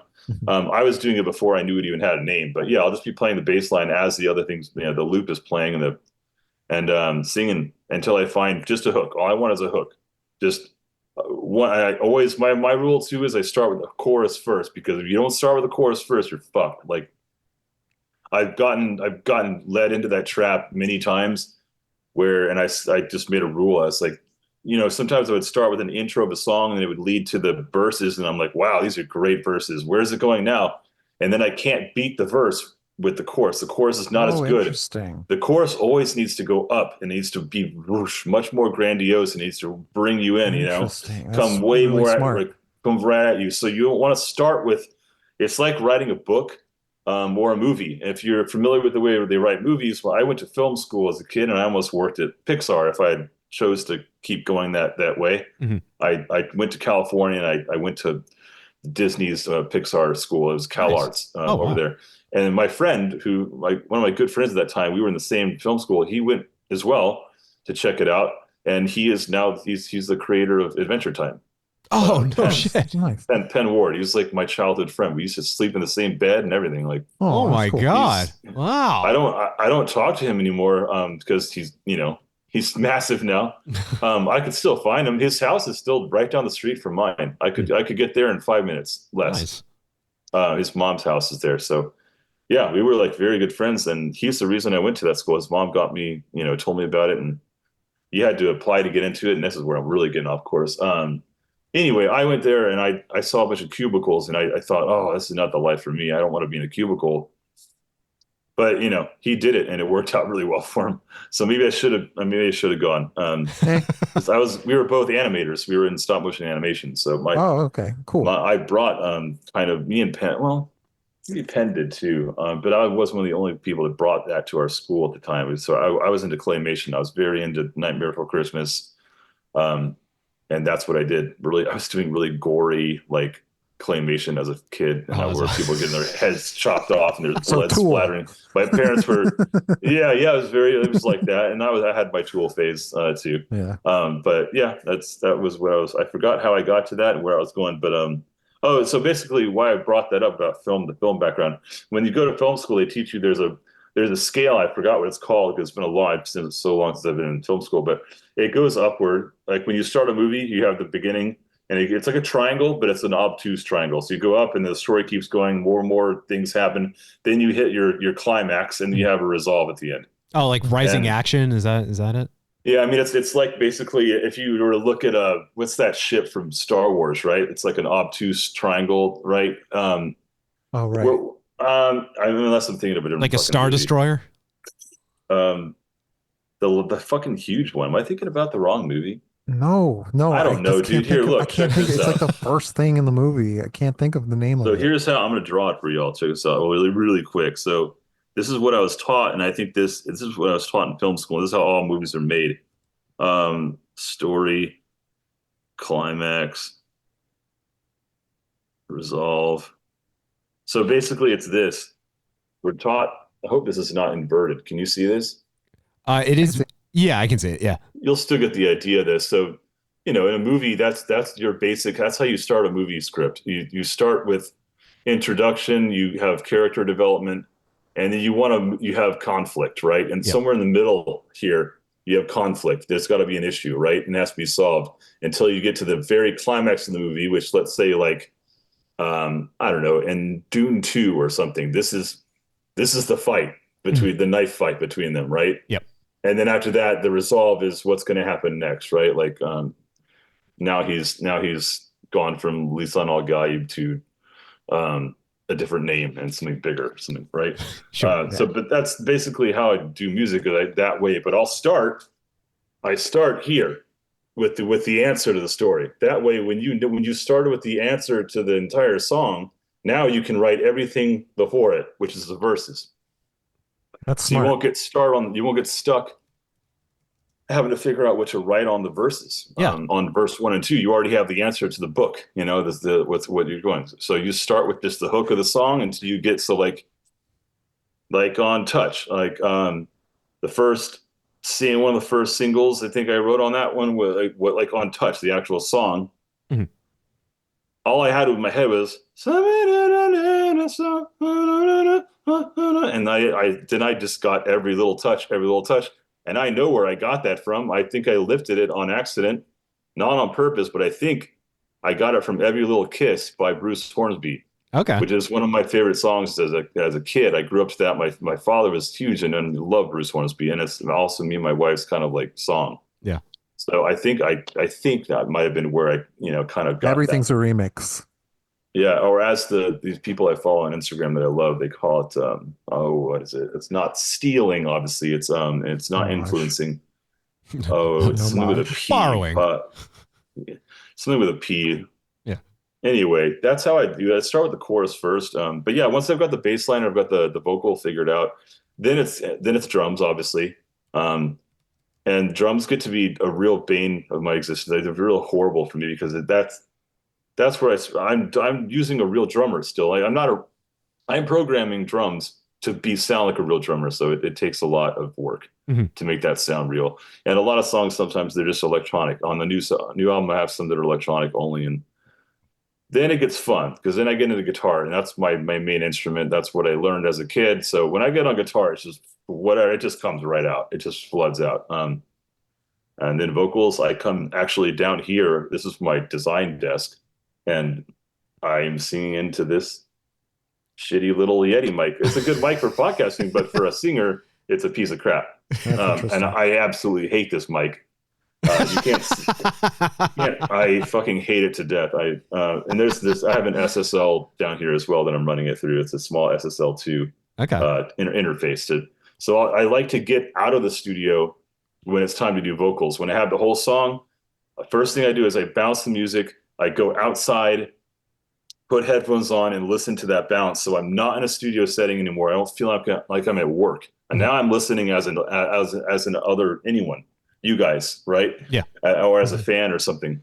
And it really does help to get out of there, because I'm not looking at my gear or anything. Now I'm just listening to it subjectively. And then I'm ready for vocals. And then I come downstairs, and I just start spitting gibberish and being like, okay, I like this melody, I like that. Now, what does it mean? And a lot of times the words just come out, like they just happen. It'll happen in one take sometimes, but then I got to fill in a lot of holes, and then we get into really the parts of the song. Kind of filling the holes is maybe the worst part besides starting a song, because you get stuck and you want it to be good, and you need to make sure every line is good. It's like Blues Traveler. They have that song Hook. I mean, which is pretty much that, right? Like the whole song is about coming up with a good hook and a good chorus just to get people sucked in, because that's all they're gonna.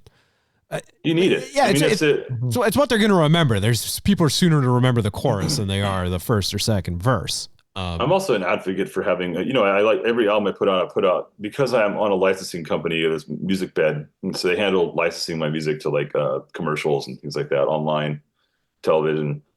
So, like Touch was, we're actually Graveyards from that album Touch. It was in the NFL last year. Oh yeah, that's right. And I didn't even know, like my phone started exploding and I had no idea. I was like, oh my God, this is wild. Surprise. And I actually got paid. Take a guess what I got paid for that. There's about 7 to 10 seconds of music, and it was while Aaron Rodgers was throwing a touchdown in slow motion. 5 whole schmeckles. What's a schmeckel? $1? Yeah, sure.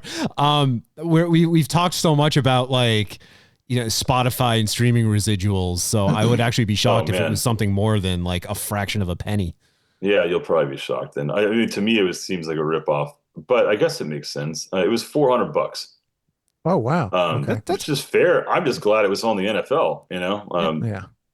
But I didn't know when it happened. I don't think I have had stuff beyond big stuff before. My music's been used by Microsoft like more than once. Dell computers, Rode mics, LAX, Oprah used it. Oh wow! It's been used so many times that I can't keep track of all the things it's been used for. And sometimes the biggest ones are the ones I forget. NASCAR used it. And they didn't pay me on that one. It was whatever the other version of NASCAR. It wasn't F1. It was something else. Mm. Anyway, what was my point? This is a perfect podcast for that. I just lost focus completely. This is what I do. Mark that. I was talking about licensing. Oh yeah. Okay, I'm back. So it's always, we were talking about hooks, and I'm talking about like, every album I'll put, maybe about. I'll make sure that there's at least maybe 2 electronic songs that are instrumental. I'm not singing on them. Yep. And that's really important for licensing, because I want my licensing company to have that. And I also want people to kind of be able to have something different where I don't need to sing, but you can still have a hook without singing. You can still use a vocal chop that you've made, or you take a vocal of someone else's, of a female or something like I'll do, and chop it up, put her in a slicer, and then now I can make her voice a sample that I can play different notes with. I did that on Touch as well. That was the best song that I think was performed the best with licensing and gotten placed the most was Oceans. And I'm just basically sampling a chick's voice going bop bop bop bop bop bop bop bop bop bop. It's very simple. I'm not shredding or anything, but it's enough to remember. And it worked. It did pretty well. Now, I would say. Are you using an actual female's voice on these tracks? Well, my wife, my now wife, she's my girlfriend for like, forever, like 15 years. Well, we're going on 15 years now. So she's been my singer since Eternalism. Oh, awesome. She's a choir director and she's a singer. So wow. Just why I liked her in the first place. She's a pianist, and if I ever need piano played, she'll go up there and shred everything. Oh, that's awesome. It helps. Yeah. So she teaches choir too. She's a choir director. I had to ask because Nate put an album out recently of his own with his own musical project, Space Bear. And we found out because there's a few tracks on there where, and when we were talking about the album in our previous episode of the show, I'm like, so you got a female singing on the album, and Nate's bandmate's like, no, it's me. I just pitched my voice up. I use this program that just pitched my voice. And I'm like, dude, what? What are you using? Altar Boy or something? Yeah, of course. I love Altar Boy over here, buddy. I use Altar Boy all over the shit, especially the new stuff. It's cool. Yeah, Altar Boy is one of the industry standard go-tos for any indie pop, and even rock bands. Like everyone uses that, you know. Well, Sound Toys is one of the best companies out there. Yeah, I've just been misled now. Like Nate, you actually probably don't know you heard this. So Altar Boy works in two ways. Well, actually more than two ways. But if he's using it, he's pitching his voice up to sound like a female. But what's even more popular now in pop, and what I did actually on the song that you started this podcast on Sugar High, I used Altar Boy. Let's see, was it on? It's in the chorus. It's really subtle, but yeah, you can hear a pitched down version of me in it. Okay, and Sugar. I think it's Sugar High. Is it? Fuck me. It's before the second half of the chord. Anyway, I use Altar Boy on everything. I like to tune it down though. I like to go low with it. Okay. You'll be familiar you guys know 1975, obviously. Oh yeah. If you know the song somebody else, when you get to the bridge of that song, I don't know if they used Altar Boy here, but it certainly sounds similar to it. When it gets to the get somebody you love, somebody you need. Yep. Fuck that, get money. They're altering back and forth from a pitched down vocal like Altar Boy. It probably was, but you know, it could have been a lot of other things. But that's basically what it is. Most people that are in pop that I like even people like, I think I did listen to your stuff, Nate, because he sent me a link, but then I don't pay for Spotify, so. Oh, sorry. Well, that kills it. I was curious, but I think wasn't it a Space Bear or a Space Bear? Yeah, right? Space Bear. Yeah. So they had something about tilling. It sounded like a. Yeah. Right. Yeah. Daddy wants a tiller. Yeah, whatever that was. That's a Game Grumps remix. Yeah. Okay, so like, I was listening to that, thinking like, this is a guy who'd probably like, or maybe already likes, Great, Good, Fine, Okay. I don't know if you've ever heard of them. I've heard of them. I have not. So those guys, I think, are one of the best pop guys. It's a duo. They're from New York, and I think they just moved to LA. But those dudes put out incredibly clean, really funky pop.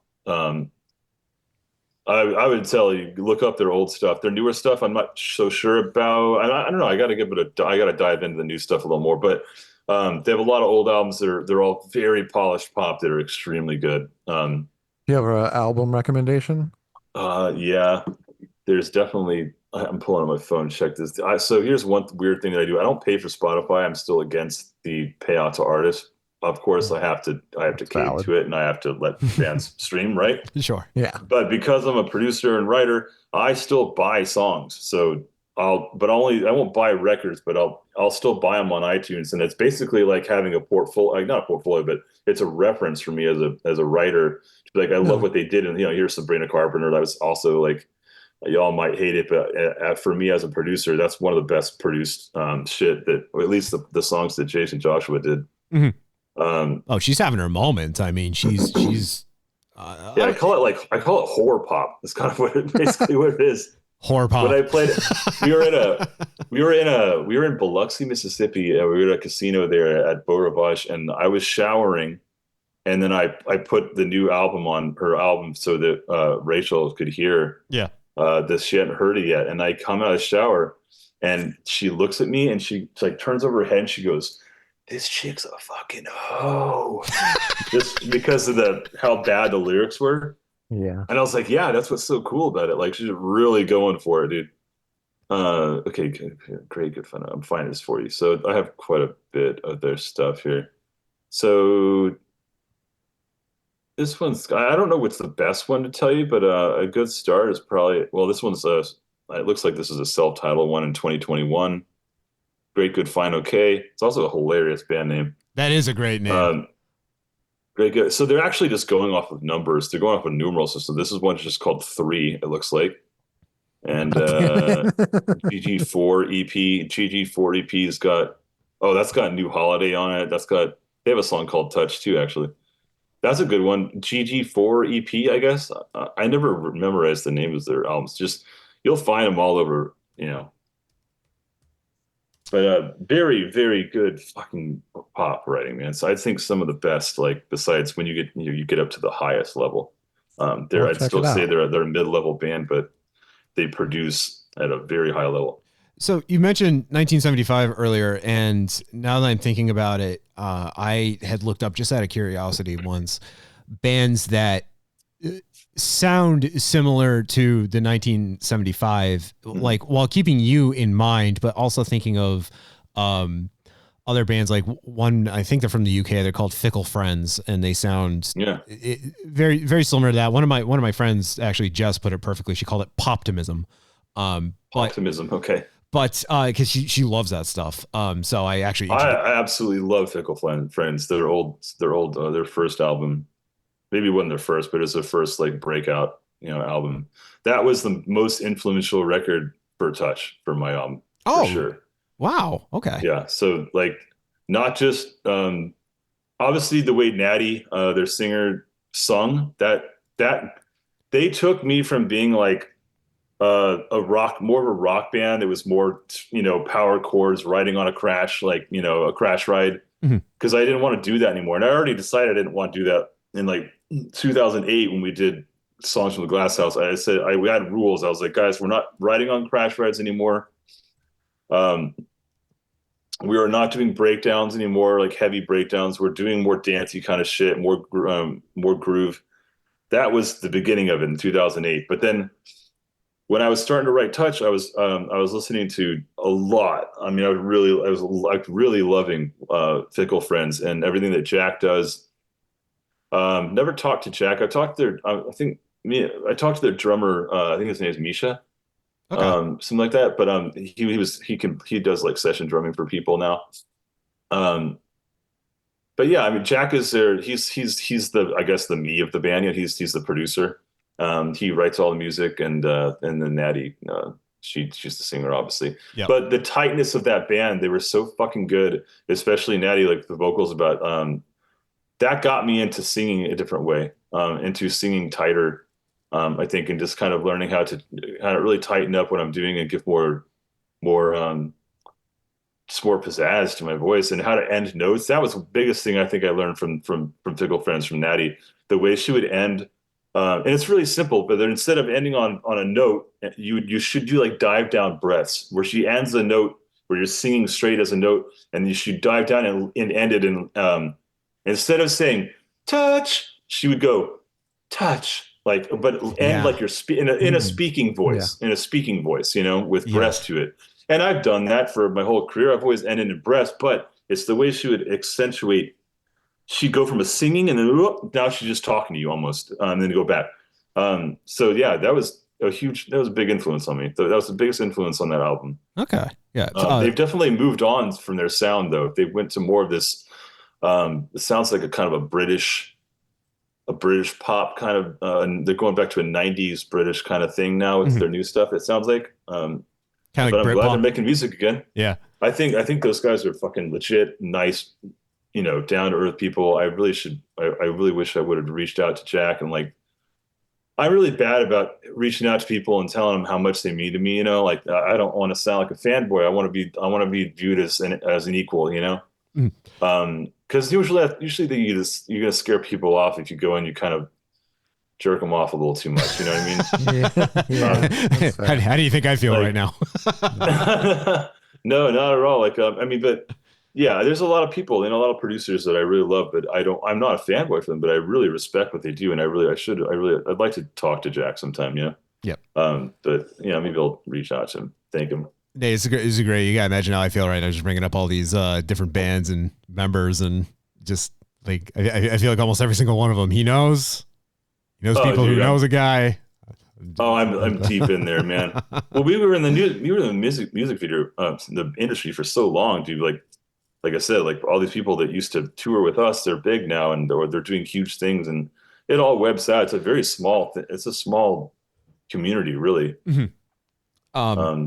Well, the when I brought up 1975 earlier, it's because I was looking up, and I think I saw it on Reddit.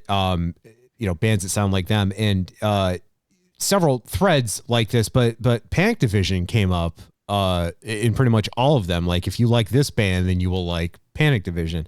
How do you feel about like being, I guess, lumped in with a band like the 1975? I mean, that's great. It's great. I don't like.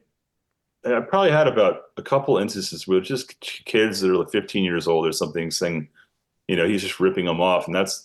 I mean, it couldn't be farther from the truth. If anyone goes back and listens to our old stuff, you'll hear the play style of guitar, how the syncopation and things like that. We've been doing that for a long time, but there's no doubt about it that I've been influenced by that band. It's literally one of my favorite bands on earth. Yeah. There's not even a comparison, but and that's actually something now that I'm trying to really just only based on like fucking like 3 comments from kids saying you're a ripoff or something. Ugh. Is enough to get me to like really think about it on my new album and be like, I want this to be me. I don't want to feel like, and they don't understand, it's fair. It's fine. But like, they don't understand why even 1975 sounds like 1975. Like they came and stole, to be fair, lifted like I do from early 80s music. They're paying royalties to certain bands that they took things from, and they have to pay them royalties perpetually forever. Yep. I'm sure you've maybe seen that video on YouTube that shows all the stuff they took. So it's just odd to be like, they take so much shit from American pop. And that's why I fucking love them. That's why they're great. But you don't see any kids. The kids that listen to them, they're younger and they don't know shit about the 80s. Yeah. I was born in 81, so pretty sure I'm older than all those guys. But I'm not fighting for like who's more 80s here. But I remember, and I know why. It's Adam, right? Isn't that their guitarist's name's Adam? Isn't it? In 1975? Yeah, I think it's Adam. I think so. I don't know why I always forget the guitarist name. You think that I would know him the most? I think it is Adam Han. Yeah.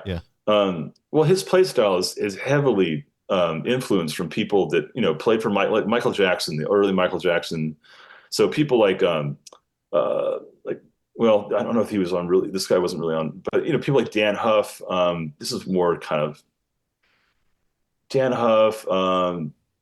What's the other guy? Anyway, I built a Dan Huff guitar that was kind of because I didn't realize this guy was one of my favorite guitarists for like my entire life. He was on every damn 80s song. He's played for Michael Jackson and everyone, and I didn't realize it was him on all of them. So I think that they all took from this style of when you hear guitar players on Michael Jackson and early Madonna shit, it's very dancey and very syncopated and plucked, and that's exactly what they're doing, and that's exactly what I grew up on, and I was trying to do in my band in the early days, going all the way back to 2005 and before that. It's just that we were doing it in a rock band style. And we just didn't get there soon enough. We didn't figure it out, but they sure did. You know what I mean? Yeah. There's a saying, in business, I think, period, is never be the first to do something. And when we got on our label on Militia Group, we were a very weird band. Like we were different to a point of us getting kind of fucked by that because they didn't know how to market us. There wasn't many people like us, if any. We didn't even know how to describe our music to people. We just said like dreamy 80s revival rock. Yeah, I mean, like we didn't know, and there wasn't a genre for that. But now this is just what's so sad. Like maybe we were a little too early, because I didn't have any bands back then to pull from, to like be like, okay, they're pulling this off really well. We need to try to do that. Nobody. Like I can't think of any. We were always the ugly goose or ugly duckling, Sure. Yeah. And but now there's a huge influx of this retro thing going on where everyone's bringing back the 80s and everyone's bringing back dancey shit, and that's great, But fuck, it kind of sucks because I feel like I was trying it for so long. I just didn't have it in me to figure it out, quite right. Yeah. We shouldn't have been playing heavier shit. We should have figured that out earlier. I think this is probably the best time to get into it, though. I mean, if there's this influx of it, I think it could only work to your benefit. And I think that goes the same for you guys, with podcasting and in comedy, especially, that we have huge resurgence, big comeback, Comedy's going crazy. Yeah. I mean, thank God. The world needs it, Yeah. More than ever, probably. Podcasting it's so weird now because like we were doing this, like podcasting was a thing, but it was like a very niche thing, right? Like it was not very accessible. And of course, like whenever I tell someone that I was doing this, usually the follow-up question is, do I need an iPod to listen to it?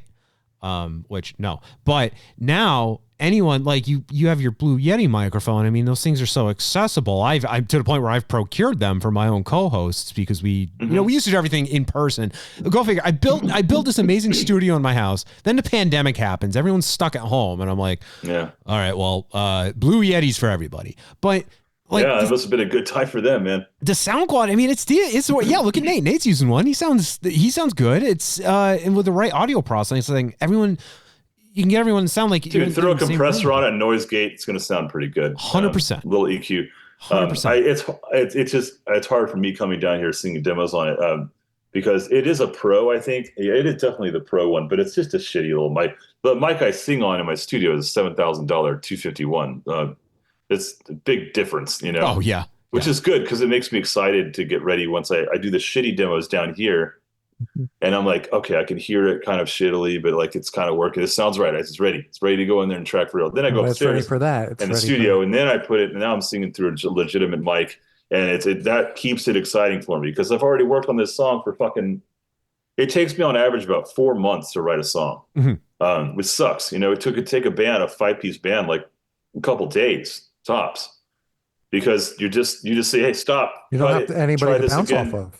No, I have to like try an idea that takes fucking 5 hours, and then after that entire night, I realized it didn't work, and I have to start all over again the next day because I had to spend all the time programming it.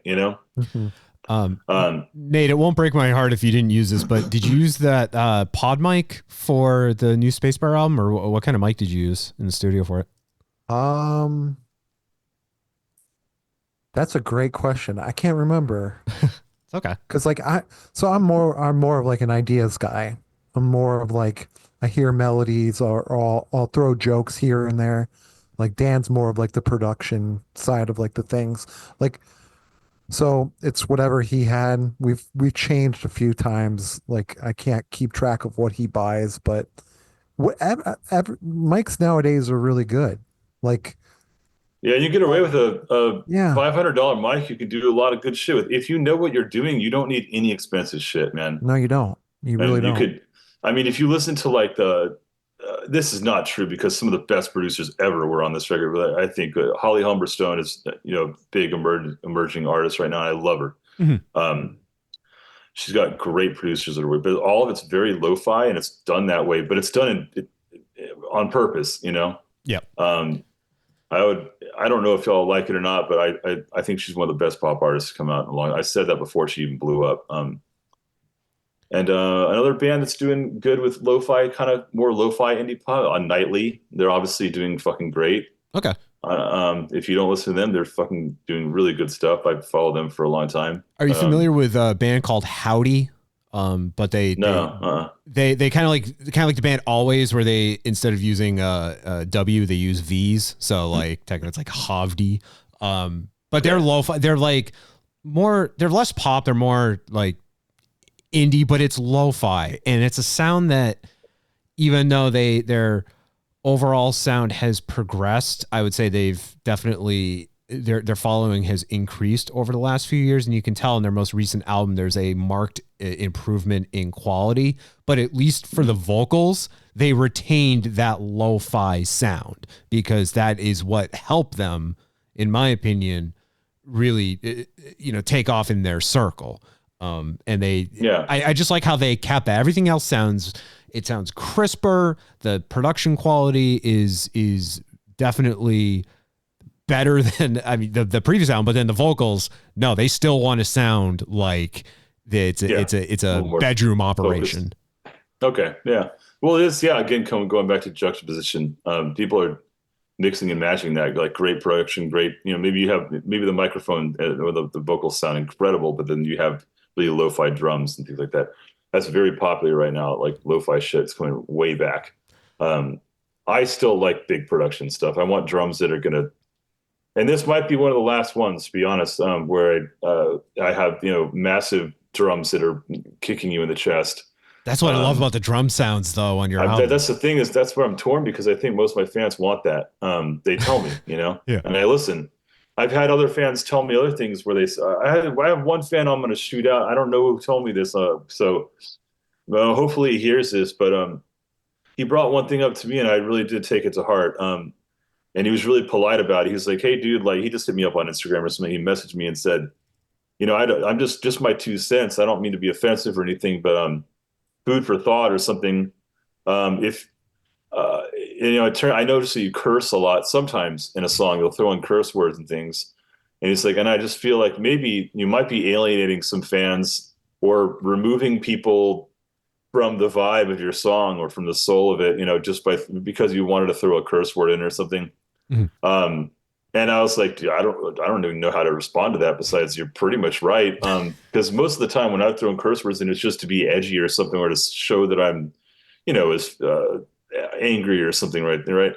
And ever since, I haven't cursed in a song yet, ever since that, just because you brought her up. Because I ever thought about it, and it's not that I'm not going to let a fan tell me how to write. I don't care. It's my music, not yours. But I looked back on it. I was like, I didn't really need to like curse in these songs, and you could tell by talking to me already that I have a filthy mouth, right? But my music doesn't exactly need it. Yeah. Maybe it will. Maybe I'll write a song that does. But so far I haven't, and I that was something that I'm glad the guy told me that, because it can also affect other things. You might be missing out on people that they see just that little E. And maybe they're Christian, maybe they're Catholic, whatever. Maybe I missed out on some fans that otherwise would have loved the music, Yeah. See right here where it says what I got to put it in you.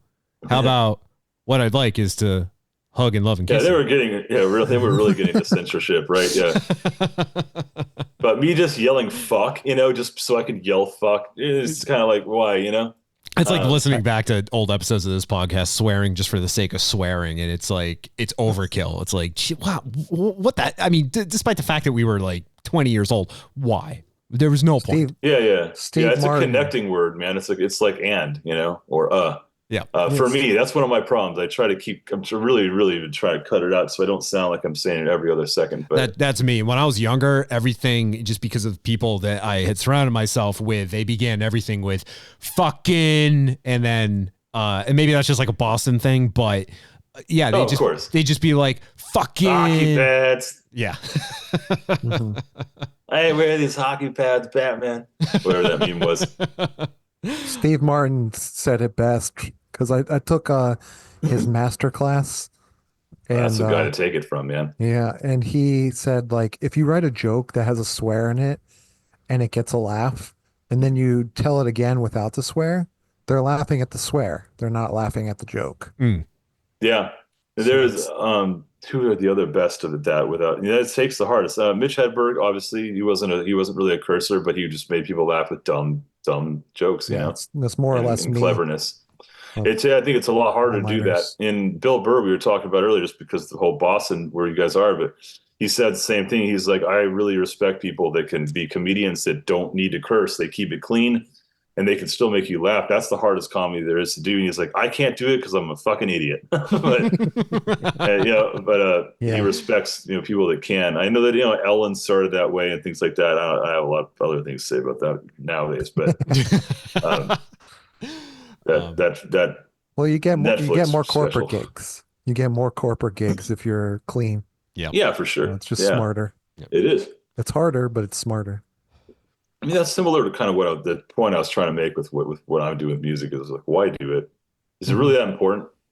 I get in comedy, it is. Like, what would Kill Tony be if they couldn't curse? They'd be screwed, right? You see Bill Burr on Kill Tony when he was he was trying Kill Tony, for those of you who don't know, is basically you get 1 minute to tell your jokes, and then you get critiqued by these comics. But Bill And they're Burr, brutal. They'll brutal. tear you to They'll shreds. rip you They'll a make you new cry. one. Like they'll make you quit comedy. But Bill Burr hated it. Bill Burr hated this concept of like ripping apart Yeah, I can see that.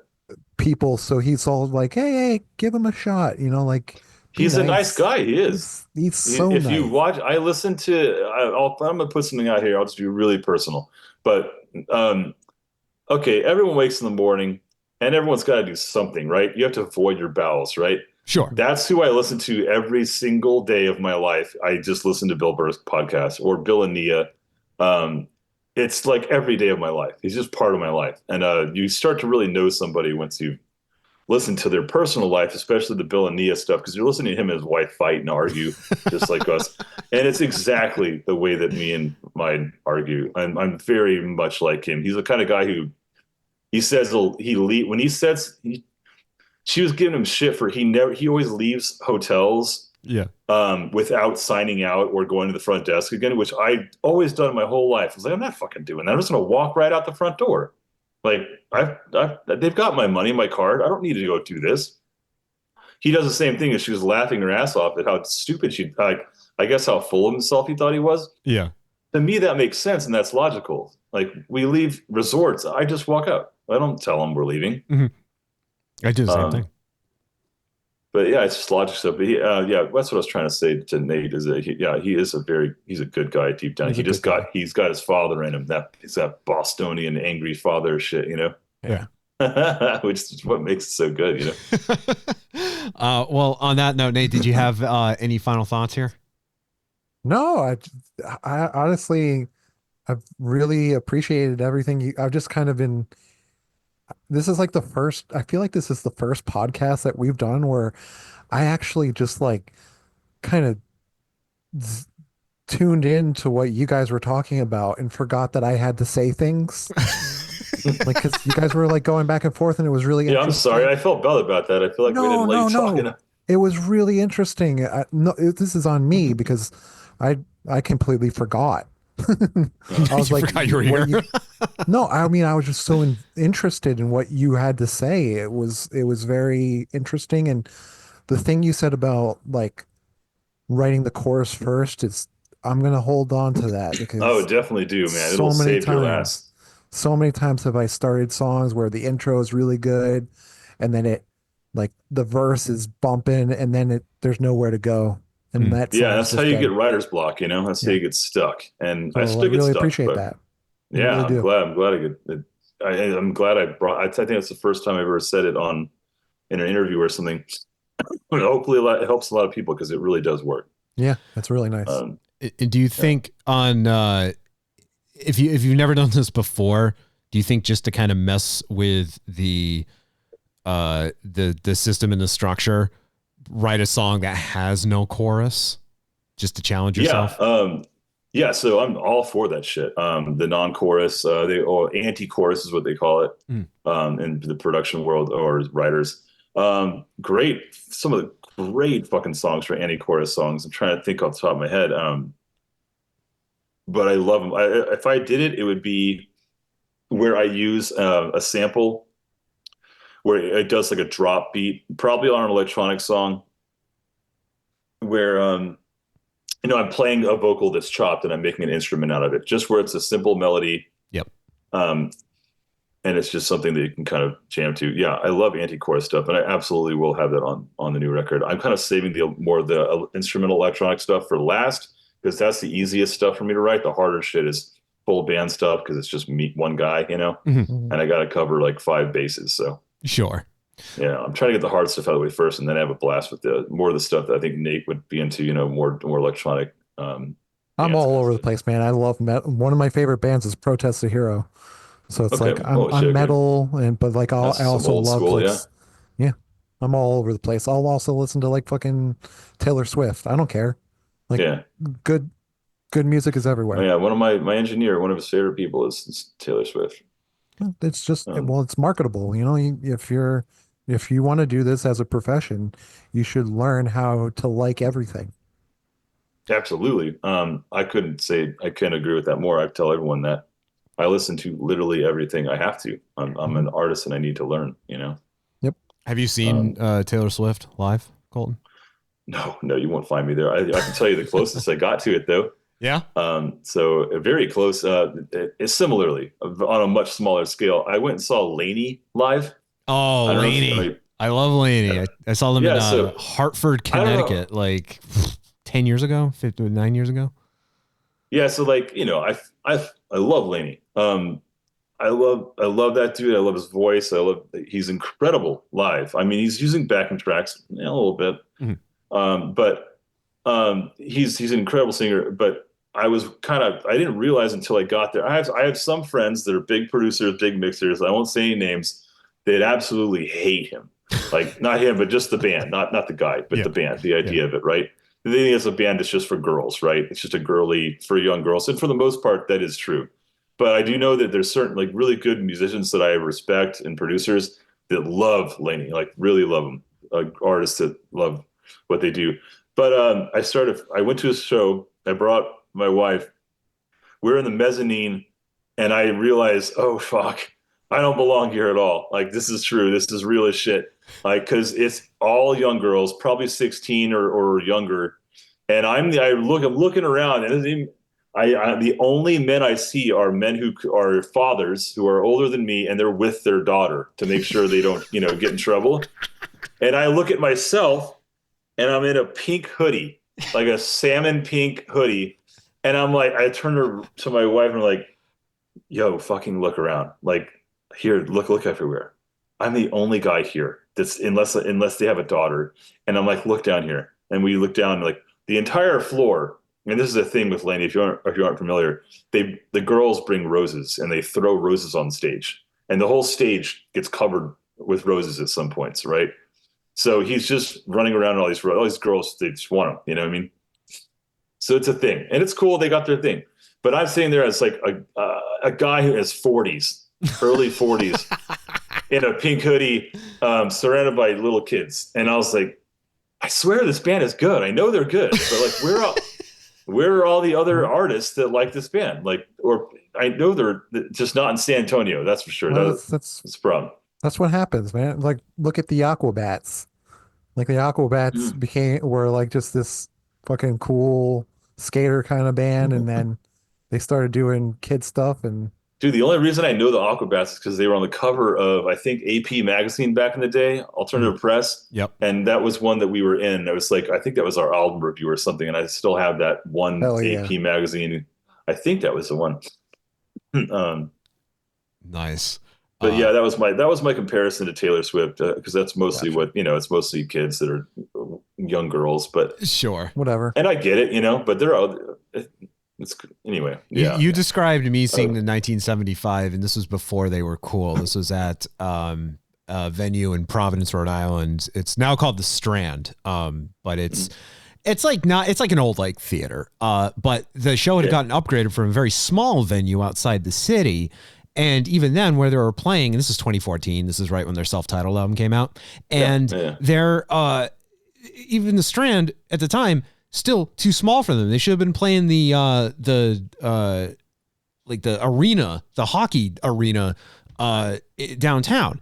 And I'm looking around at the time. I was like 25 years old, and I'm looking around, and I'm like, dude, I'm 25 and I feel old here. Like, I feel so out of place. This is just not my crowd. Everyone here has to be like going to school tomorrow.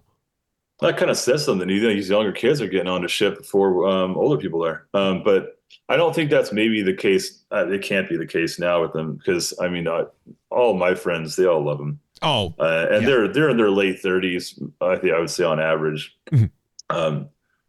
And then I have other friends that absolutely would never even have a conversation about them because they are punk rockers, sure, quote unquote, and they tend to be very close-minded about other music, but unfortunately, they're listening to it. They just don't want to admit it.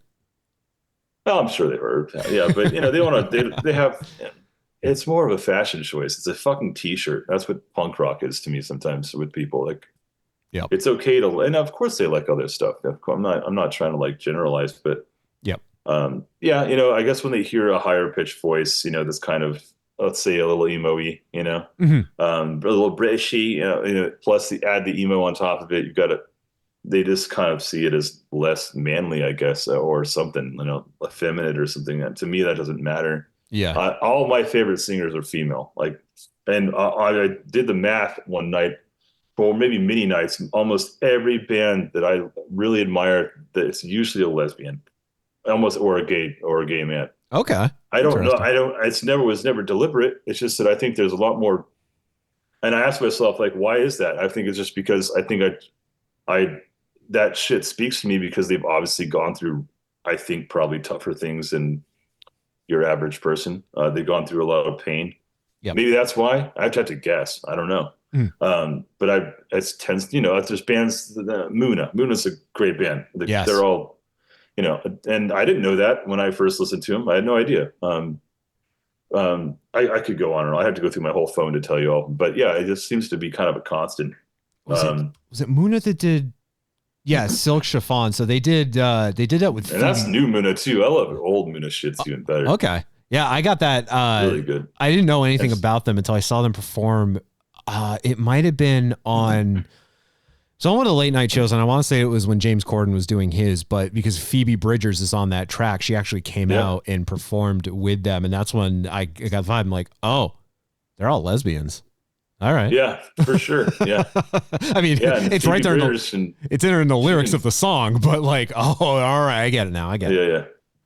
I mean, it's very common now. It's another, it's not even, it's not surprising at all. And in this day and age, it's just very normal. Sure. But it made me think, like, why am I, and it wasn't like I'm like questioning my sexuality. It was just, I think I get it. I think I understand as an artist why I connect more. There's just more pain there that they can sing about. And it's more to connect to. Sure. I mean, for whatever reason. It shouldn't be an issue nowadays too. I mean, like, and just, I guess, prove a point. I mean, look at what the 1975 did when they played in, was it Kiss thing? Yeah, in the Philippines or whatever country it was. Yeah. Malaysia. Yeah, they're like, fuck you. Anyway. Getting kicked out of a country, getting sued by a country just for that, and it just kind of shows like I guess that's happened to us too. Since we're on a small scale here, but we'd play churches. One of them we played was an evangelist church, which is wild. But we had to sign contracts often that said you cannot curse, and so I had to remove curse words from the song. And sometimes I just didn't do it. But I would just do it anyway. Fuck them. And we weren't allowed to drink either, so we drink in the parking lot, like with the van door open, and we didn't really give a shit. We try to be as respectful as we could in the church shows, because they were good shows, a lot of them actually. If you're a starting up band, but they have, I mean, they should. I get it. They don't want their kids tainted, So I mean, Nate, a lot of the bands that we were growing up on, I mean, you see pictures or videos on YouTube of their early shows, and they're always in the basement of a church somewhere. Yeah, we played basement shows too, and those are fucking wild, man. Those are something. I mean, these things are packed, man. There's one particular house. I don't remember where it is. It was somewhere in the East, because there's the weirdest crate. The East is the best for touring. It's just straight up the best, because you can get from each city closer. It's all dense, so you can get. And then you get to these weird places. There's one house in some place, I don't know if it's the Carolinas or Virginia or something. And this house was basically a venue. It was that popular. It was an underground basement that they threw all the biggest bands played there. And it was the size of a kitchen. Okay. So it was just wild. It was very hardcore scene-ish, Okay. And we got there and we were like, what the fuck are we doing here? Oh my God. And then we played and it was like, this was sick. This was so sick. It was a house party. A lot of weird stories from tour. It would take way too much of your time, but yeah. You got to come back, and we got to get some tour stories out of you. I could do a movie on it. Well, some stuff I don't know what I'd say. I'm very excited for what's next for the Panic Division. I know you've been talking about on social media the new album, and getting some insight here was really exciting. So next summer, next fall, whenever it may drop, I will be listening to it, and I'm hoping we'll get an opportunity to chat with you again about it, and then obviously whatever else, because this has been fun, just all over the spectrum, just talking about different bands, musicians, genres. This has been amazing. So Really. No, you guys have been great, man. Yeah. Easy to talk to. We share a lot in common, I think, Yeah, absolutely. Yeah. I really appreciate you taking the time and coming and hanging out with us. Yeah, thank you. Yeah, I'll bother you when the album's out. I'll be picking and scratching your door, like, hey, can you help me promote this thing? Absolutely. Oh yeah. I need all the help I can get, Absolutely. The band is called The Panic Division. His name is Colton Holliday, and the album that I really love by the band is called Touch. It's on all of the streaming services, for better or for worse. Colton, thank you so much. Oh, thank you thanks, man. guys so much. It's been a blast.